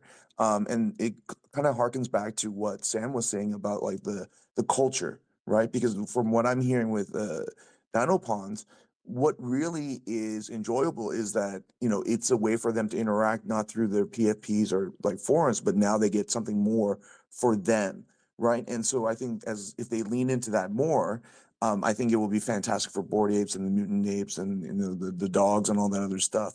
Will it make its way past that as a game? And that's like a really big question. And I don't think so at this point, and that's being, gaming executive and game designer and so on and so forth. I mean, I would like to be wrong, but a lot of the fun that, Dinopawnz, you were saying, is really because of Improbable and their tech, right? And I guess the last point I want to say is that making a multiplayer game, last week I was just like laughing my ass off actually, because you guys were like, if you need more like liquidity, just change the format to like 2v2 or 3v. You fucking numbnuts. Like, then you're just changing the whole fucking game, right? Like, it's fucking hard, right? And then if you're expecting like 10,000, 1,000 players to come in They consistently, said right? that, Sinjin, while I was gone. Yeah, they did. You should watch. You should listen to this. And they're all patting themselves on the back. Yeah, we're so smart. We're just change the format, guys. It's gonna work out. I'm like, oh yeah. Then you're just changing the whole fucking game, guys. Right? Oh, battle royales are not working out now, so let's just change it. How much I We bite love my to make a fucking joke. tongue. It's like it's just a drop down in Unreal Engine. Just set it to 2v2 and you're good, man. Well, you would have laughed But your ass off that is last week coming as out well. next week though. Bathroom Blitz, right? Like a 5v5 like Valorant type game, competitive shooter, and that we're gonna see Yeah. that persistently next week. So what I'm saying is that for your community, I think it works because these are social games that bring you together and stuff like that. But if a game doesn't have like a really core loop, what Paul was saying, to really drive it, right, rather than mini games, right? None of the mini games in aggregate can really bring other people who are not part of your community already to really Historically experience and speaking, enjoy anyway. it. Yeah, historically Yeah, speaking, historically speaking, like it was like a 100% hit rate. So I completely agree with okay, you. I mean, so but that's why good we're on luck. this space. That was I my hope last all of you point. guys will try it out when it comes out like next week, right? Give the Bathroom Blitz thing a chance, and then when you see persistent other side activations, go and try them out yourself and see if you yeah, enjoy it. I love that they're trying. I mean, that's the thing. Like that journey can lead to the thing that Yeah. Sinjin is pointing to. It's just really hard. Great Yeah, stuff. but Let's God all bless make a you, deal to Dinopawnz. yeah. I wish every member of every community was like you. Yeah, me Honestly, too, man. like, and Really that's the strength of Yuga, great right? That's the advocate. strength of Bored Apes. Appreciate you guys all weighing in on this. It's been a fantastic discussion. Hope even more people chime in the comments. Write a thread. Talk about what you agree, disagree with. Let's continue the conversation beyond this space. We could also double back if people change their minds in a couple of weeks. Happy to discuss it again. But we are going to move on to the final boss. I also need to know people's MVP votes. Final boss. This is actually a great segue into a topic that touches a bit on what we're just talking about, but in a very different way. The final boss, for people that don't remember, is a game mode where panelists, you're not allowed to fence it. Okay, you either have to say I agree completely. This is something that we need to pursue, or you need to just say no. It's a complete dog shit take. You're not allowed to fence it. If you do, you're gonna get muted. You're gonna get booted from the space. I don't want to hear it. Building without roadmaps instead of with roadmaps for the longest time. Win roadmap, win white paper. And more, it seems like we're moving away from this because we're in such a dynamic space. Div shared an article last week looking back on the last 111 days of Gigaverse and how they aren't building with a roadmap. He says they'll always operate without an official roadmap, and shares a previous tweet he posted which said, quote, key rule of building in Web3, always leave room for surprise and delight. Nothing more fun for a community than bullish things happening unexpectedly, unquote. This is also an ideology that we follow at the Farcade. We believe in staying dynamic, in moving very, very quickly, in not sticking ourselves in a situation where we have to deliver on something that people no longer care about. So I will sort of, I don't know, put the gauntlet down of where I stand on this, but curious to hear from the rest of the panel as well. I want to go to Sinjin because I know, Sinjin, you're in the middle of a launch here, and MAYG has a storied history at this point in Web3. Where do you stand? Is a roadmap a good thing or a stupid way to run your company at this point? I think it's absolutely a good thing if you are building like a specific type of game. In their case, they are not really building a specific type of game. They are building, layered kind of monetization and engagement type of things that are really highly tied to revenue and, trying to expand on that. And so for them, it doesn't make sense, right? But if you really look at what their game fundamentally is, it's not really a game. It's rock, paper, scissors. I mean, Dub actually showed me a demo of it and we went through it and stuff like that. And so for him, that works out for Gigaverse, but for like an actual game with a game loop that's not looking to be financialized to, kind of go through that process of creating some kind of economic loop or like incentive that's aligned like with the community, then I don't think that it works actually for a game. But I applaud him for the experiment that he's doing. It's pretty interesting. Great take there. Wild Paul, over to you then to Jerry. Roadmaps are horse shit. Let's go. I feel so strongly about this that it's actually a pillar, like a mantra on the wall of our studio. And the way we say it is planning is precious, but plans are lies. So the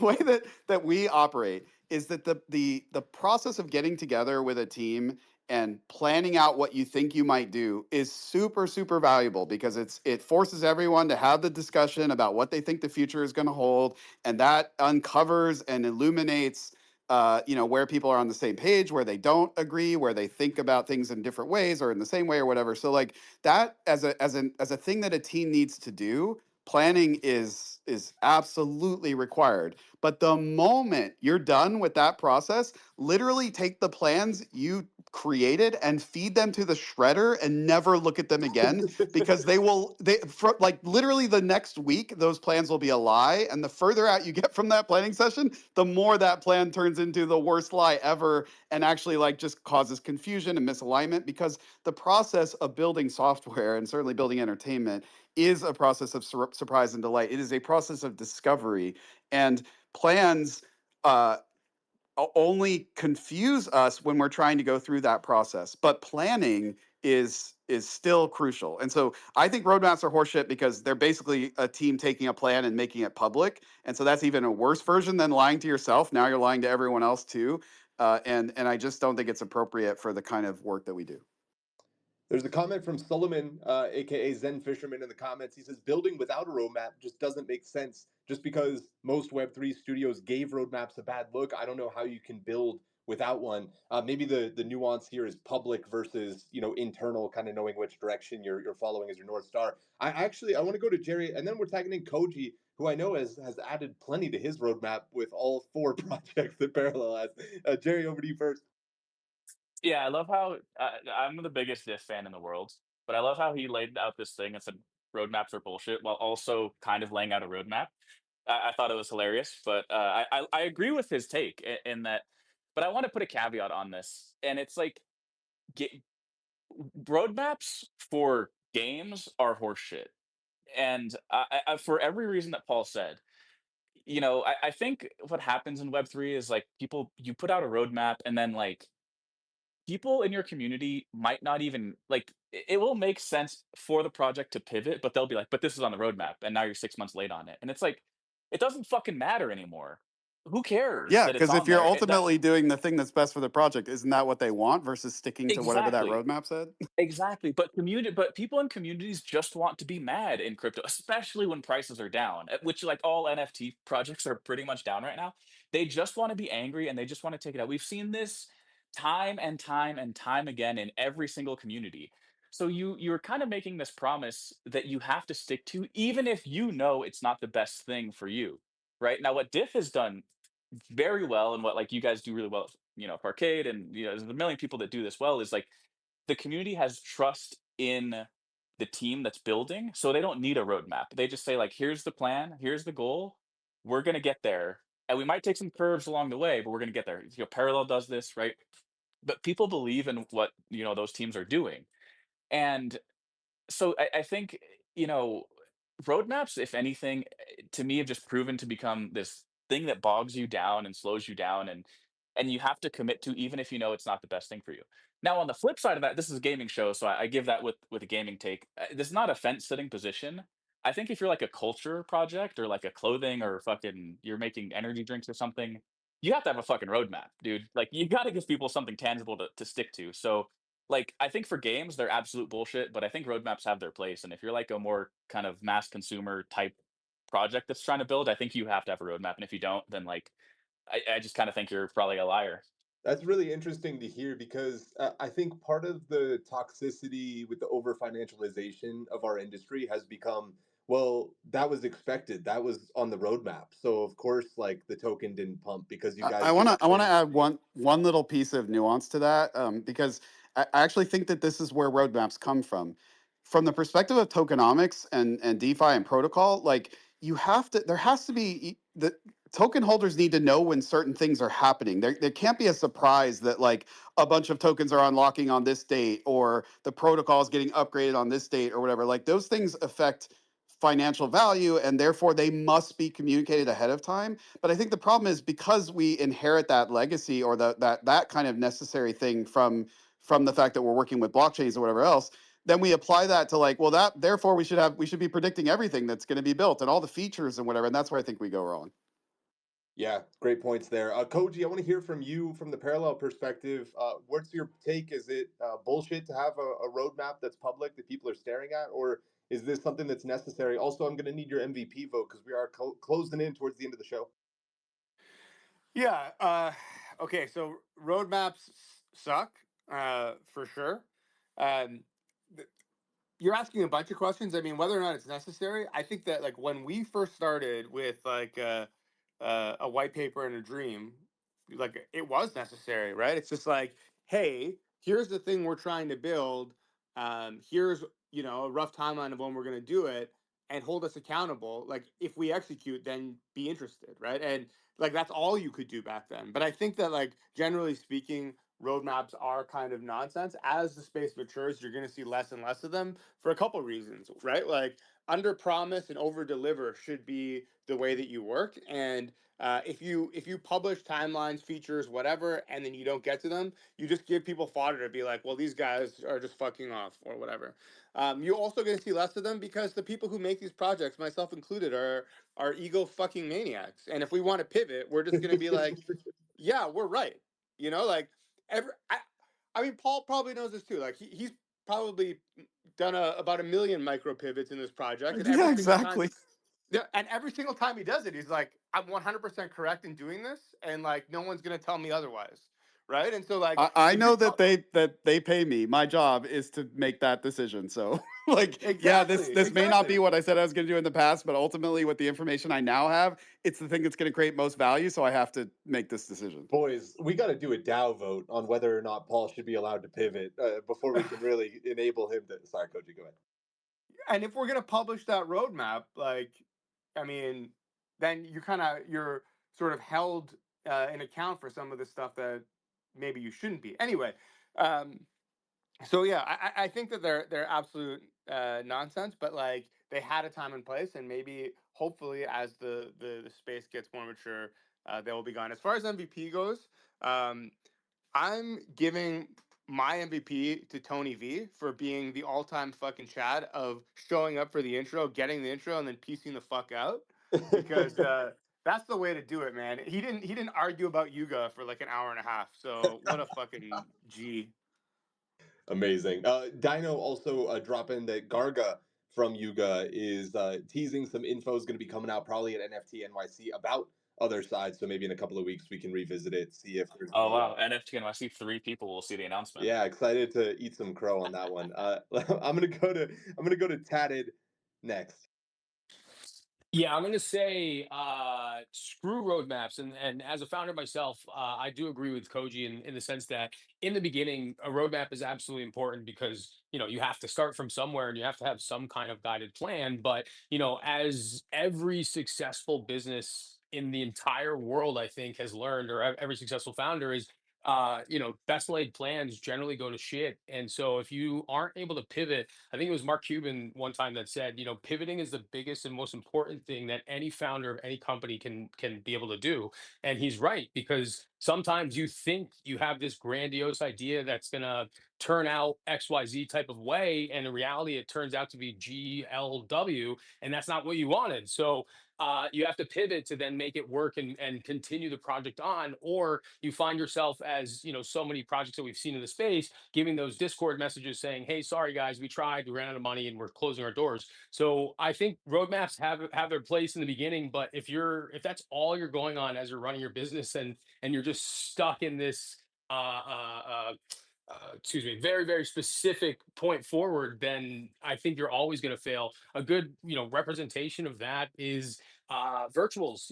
Virtuals first started out as Path, and Path pivoted so many times until they became virtuals, and now they're obviously one of the hottest companies. I wouldn't even say just in Web3, but in the world in terms of their trajectory. So it's a good example just of how important being able to pivot is, and how important it is to not rely on your roadmap, because a lot of founders who relied on their roadmaps, did not succeed. And another good example of that is founders who still think that their prime revenue stream model is going to be marketplace transactions. Like that was the basis of so many roadmaps that came out in 2021, which that obviously is one of the worst business decisions you could ever make in 2025. So being able to pivot is such a huge, huge, huge and important deal. And I'm actually going to give my MVP vote to Dino.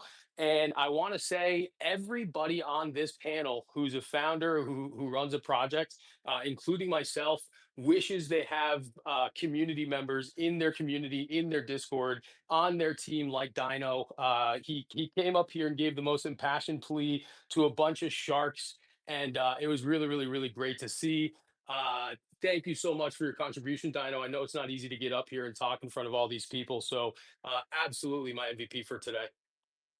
Love to hear it, man. We have UA82 in the comments saying, does a roadmap make you so inflexible that you can't pivot and make a successful project? Which I think is kind of back to Paul Bettner's here. I see it for anybody that is just listening and not looking, there's a lot of 100 emojis, I think, agreeing with, yes, it probably does. Let's go to Will Spangler and then tag in Gnoc.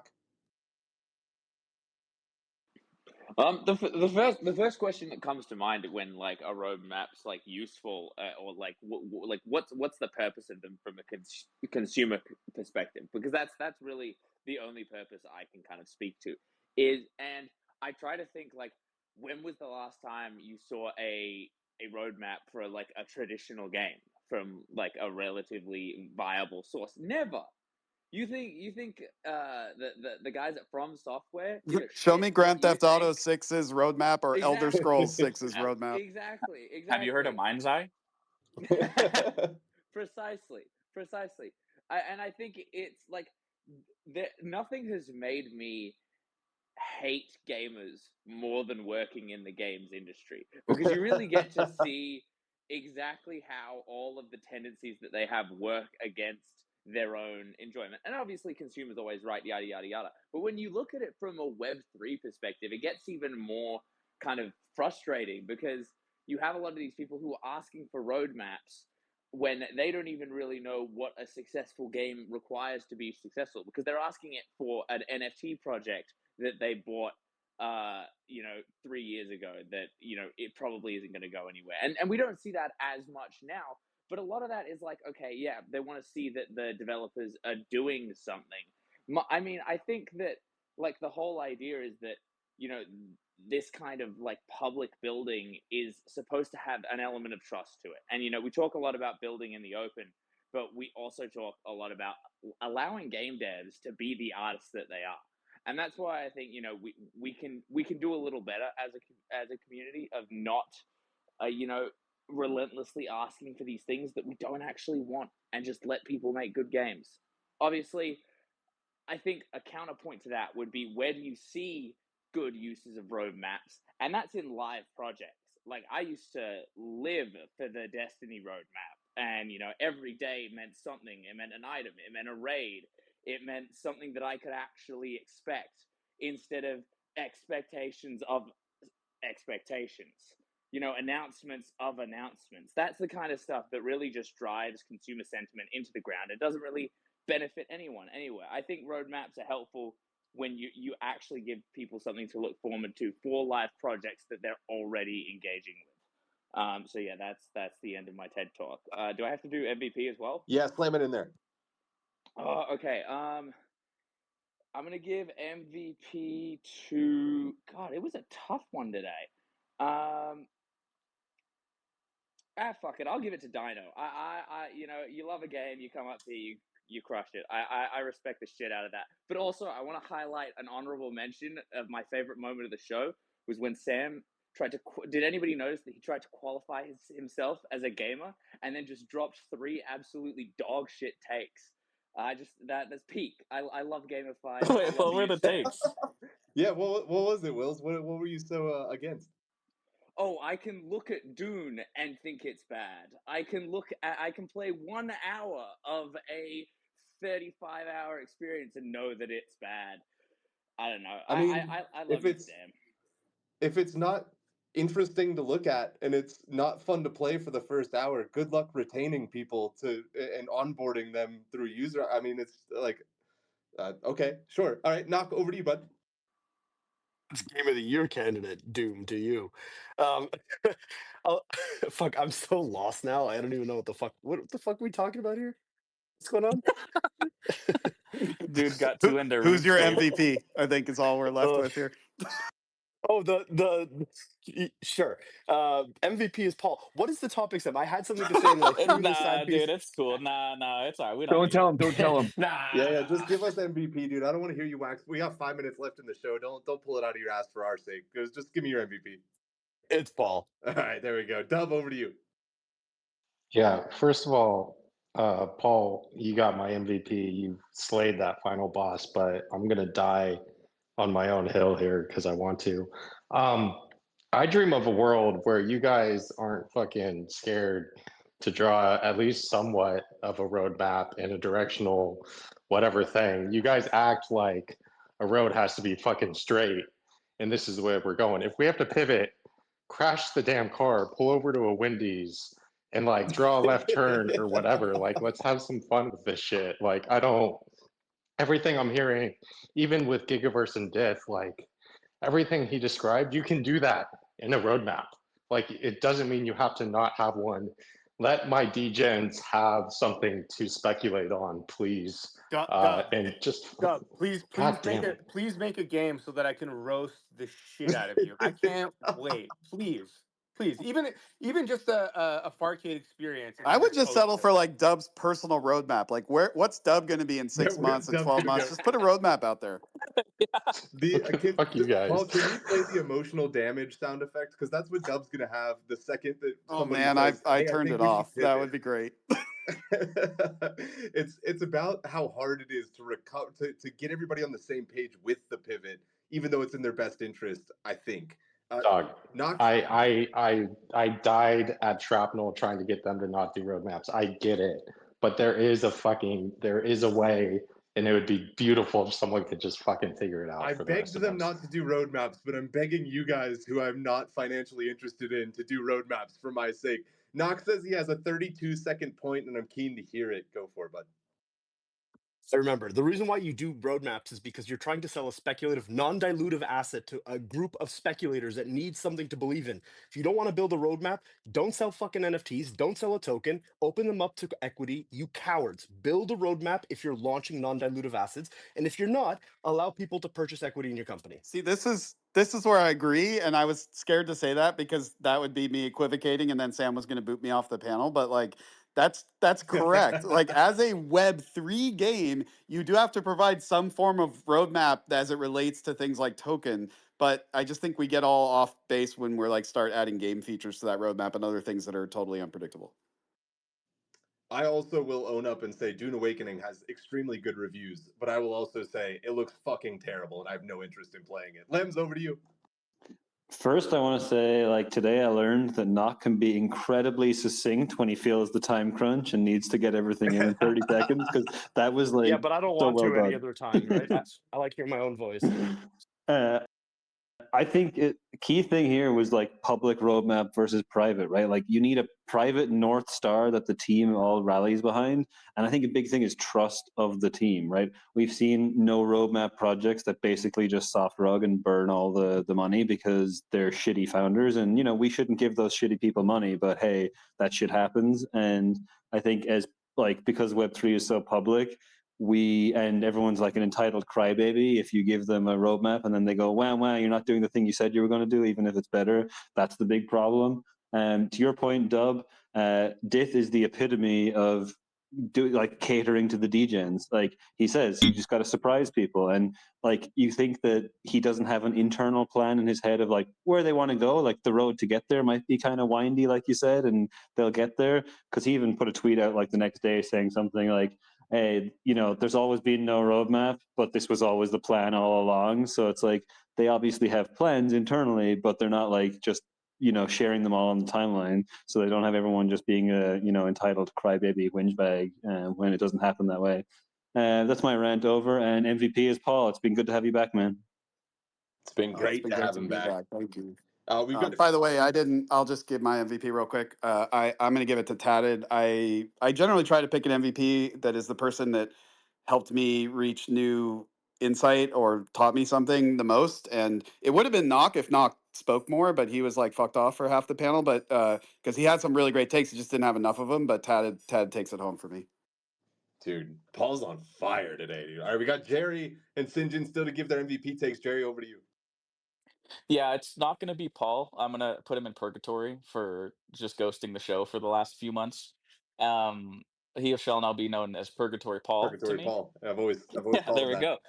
Yeah, I mean, you know, I do want to give it to him because I know he probably has a Switch 2 and he thinks Mario Kart 9 is the real game of the year. But it's Sinjin, man. Sinjin dropped some great points, and you know, he's going through it. I think Sinjin is of all people the man in the arena the most right now. And you know, I think he's kind of showing that and learning a lot going through the launch. So definitely Sinjin for me. I have 3 Switch 2s, one from eBay, one from let's see, Craigslist, and I think I got the other one from a normal retailer. Paul just raised an extra $9 million, but his side hustle is selling Switch 2s on the black market. Sinjin, who's your MVP? Yeah, honorable mention to Gnoc. I mean, he always brings not just the fire, but he's really researching. You see the passion, and I do learn so many new things when I talk to Gnoc, even if he's a dirty capitalist. But Tatted Lawyer, very consistent. Today he didn't say anything that was really stupid like sometimes he does. So definitely Tatted Lawyer was very even and just fantastic today, actually. Love to hear it. But Paul is the MVP with 3 votes. Paul, absolutely electric return to the gamified panel. What do you want to plug, brother? 60 seconds. All right, man. Thank you. First of all, I almost gave it to Dino also because I agree. Like having folks like that in our community is just is really the lifeblood of what we do. And so Dino, you're amazing. Thanks for having the courage of joining us.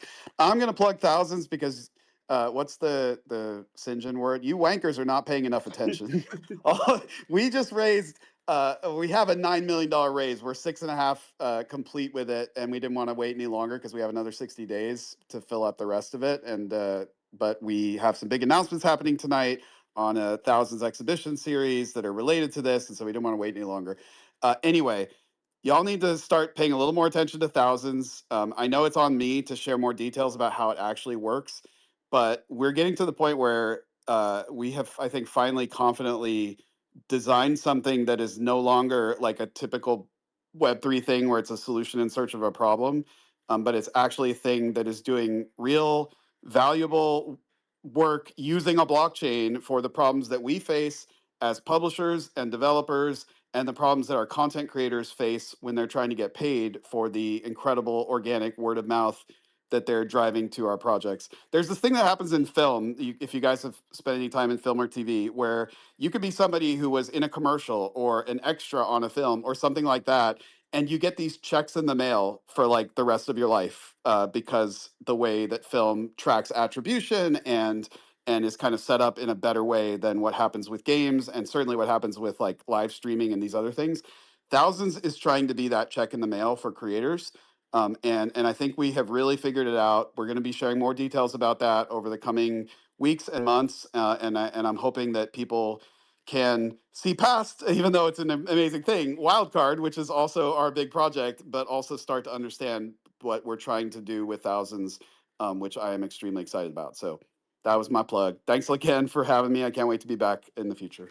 Awesome stuff, man. Exhibition 34 coming up. You guys have really managed to do a ton of events, and it's been awesome to see. Congratulations again on the raise. Good luck with the announcements tonight. Can't wait to tune in. Is that 7 p.m. Mountain Time, 9 p.m. Eastern? Oh yeah, good question. I've got it on my calendar as 9 p.m. Eastern. So whatever that is in your time zone, the event starts at 9 p.m. Eastern. I'll be there. Brad will be there. We have a number of different features launching tonight and announcements going out. So that's awesome, man. Try to get in on thousands.tv, of course, but you can also typically catch it on Twitter if you don't have an NFT. Or it's restreamed everywhere. Yeah, if you don't get on Thousands, which is where the airdrops happen, you can still tune in on Twitter, on Discord, on YouTube. We have it restreaming everywhere.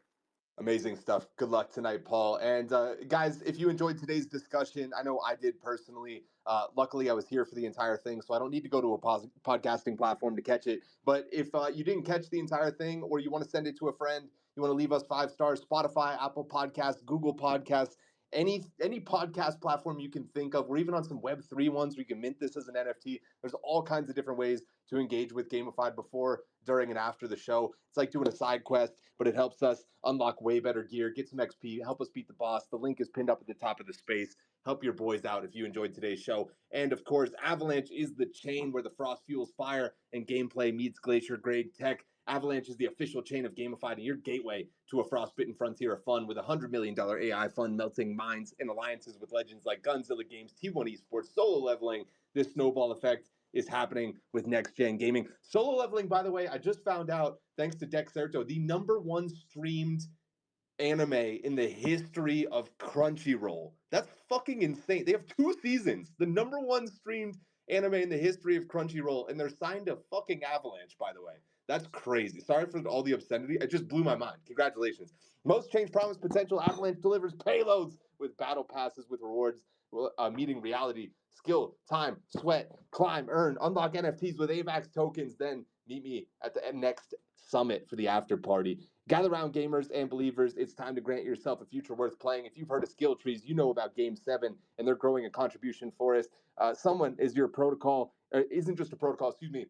It's a passport to permanence. Your actions get anchored and your influence gets immortalized. Thanks for being the official infrastructure of Gamified and the Farcade. Millions play games every day, but only a few build them. The Farcade is flipping the script. No code tools, on-chain publishing, and built-in social distribution is on its way.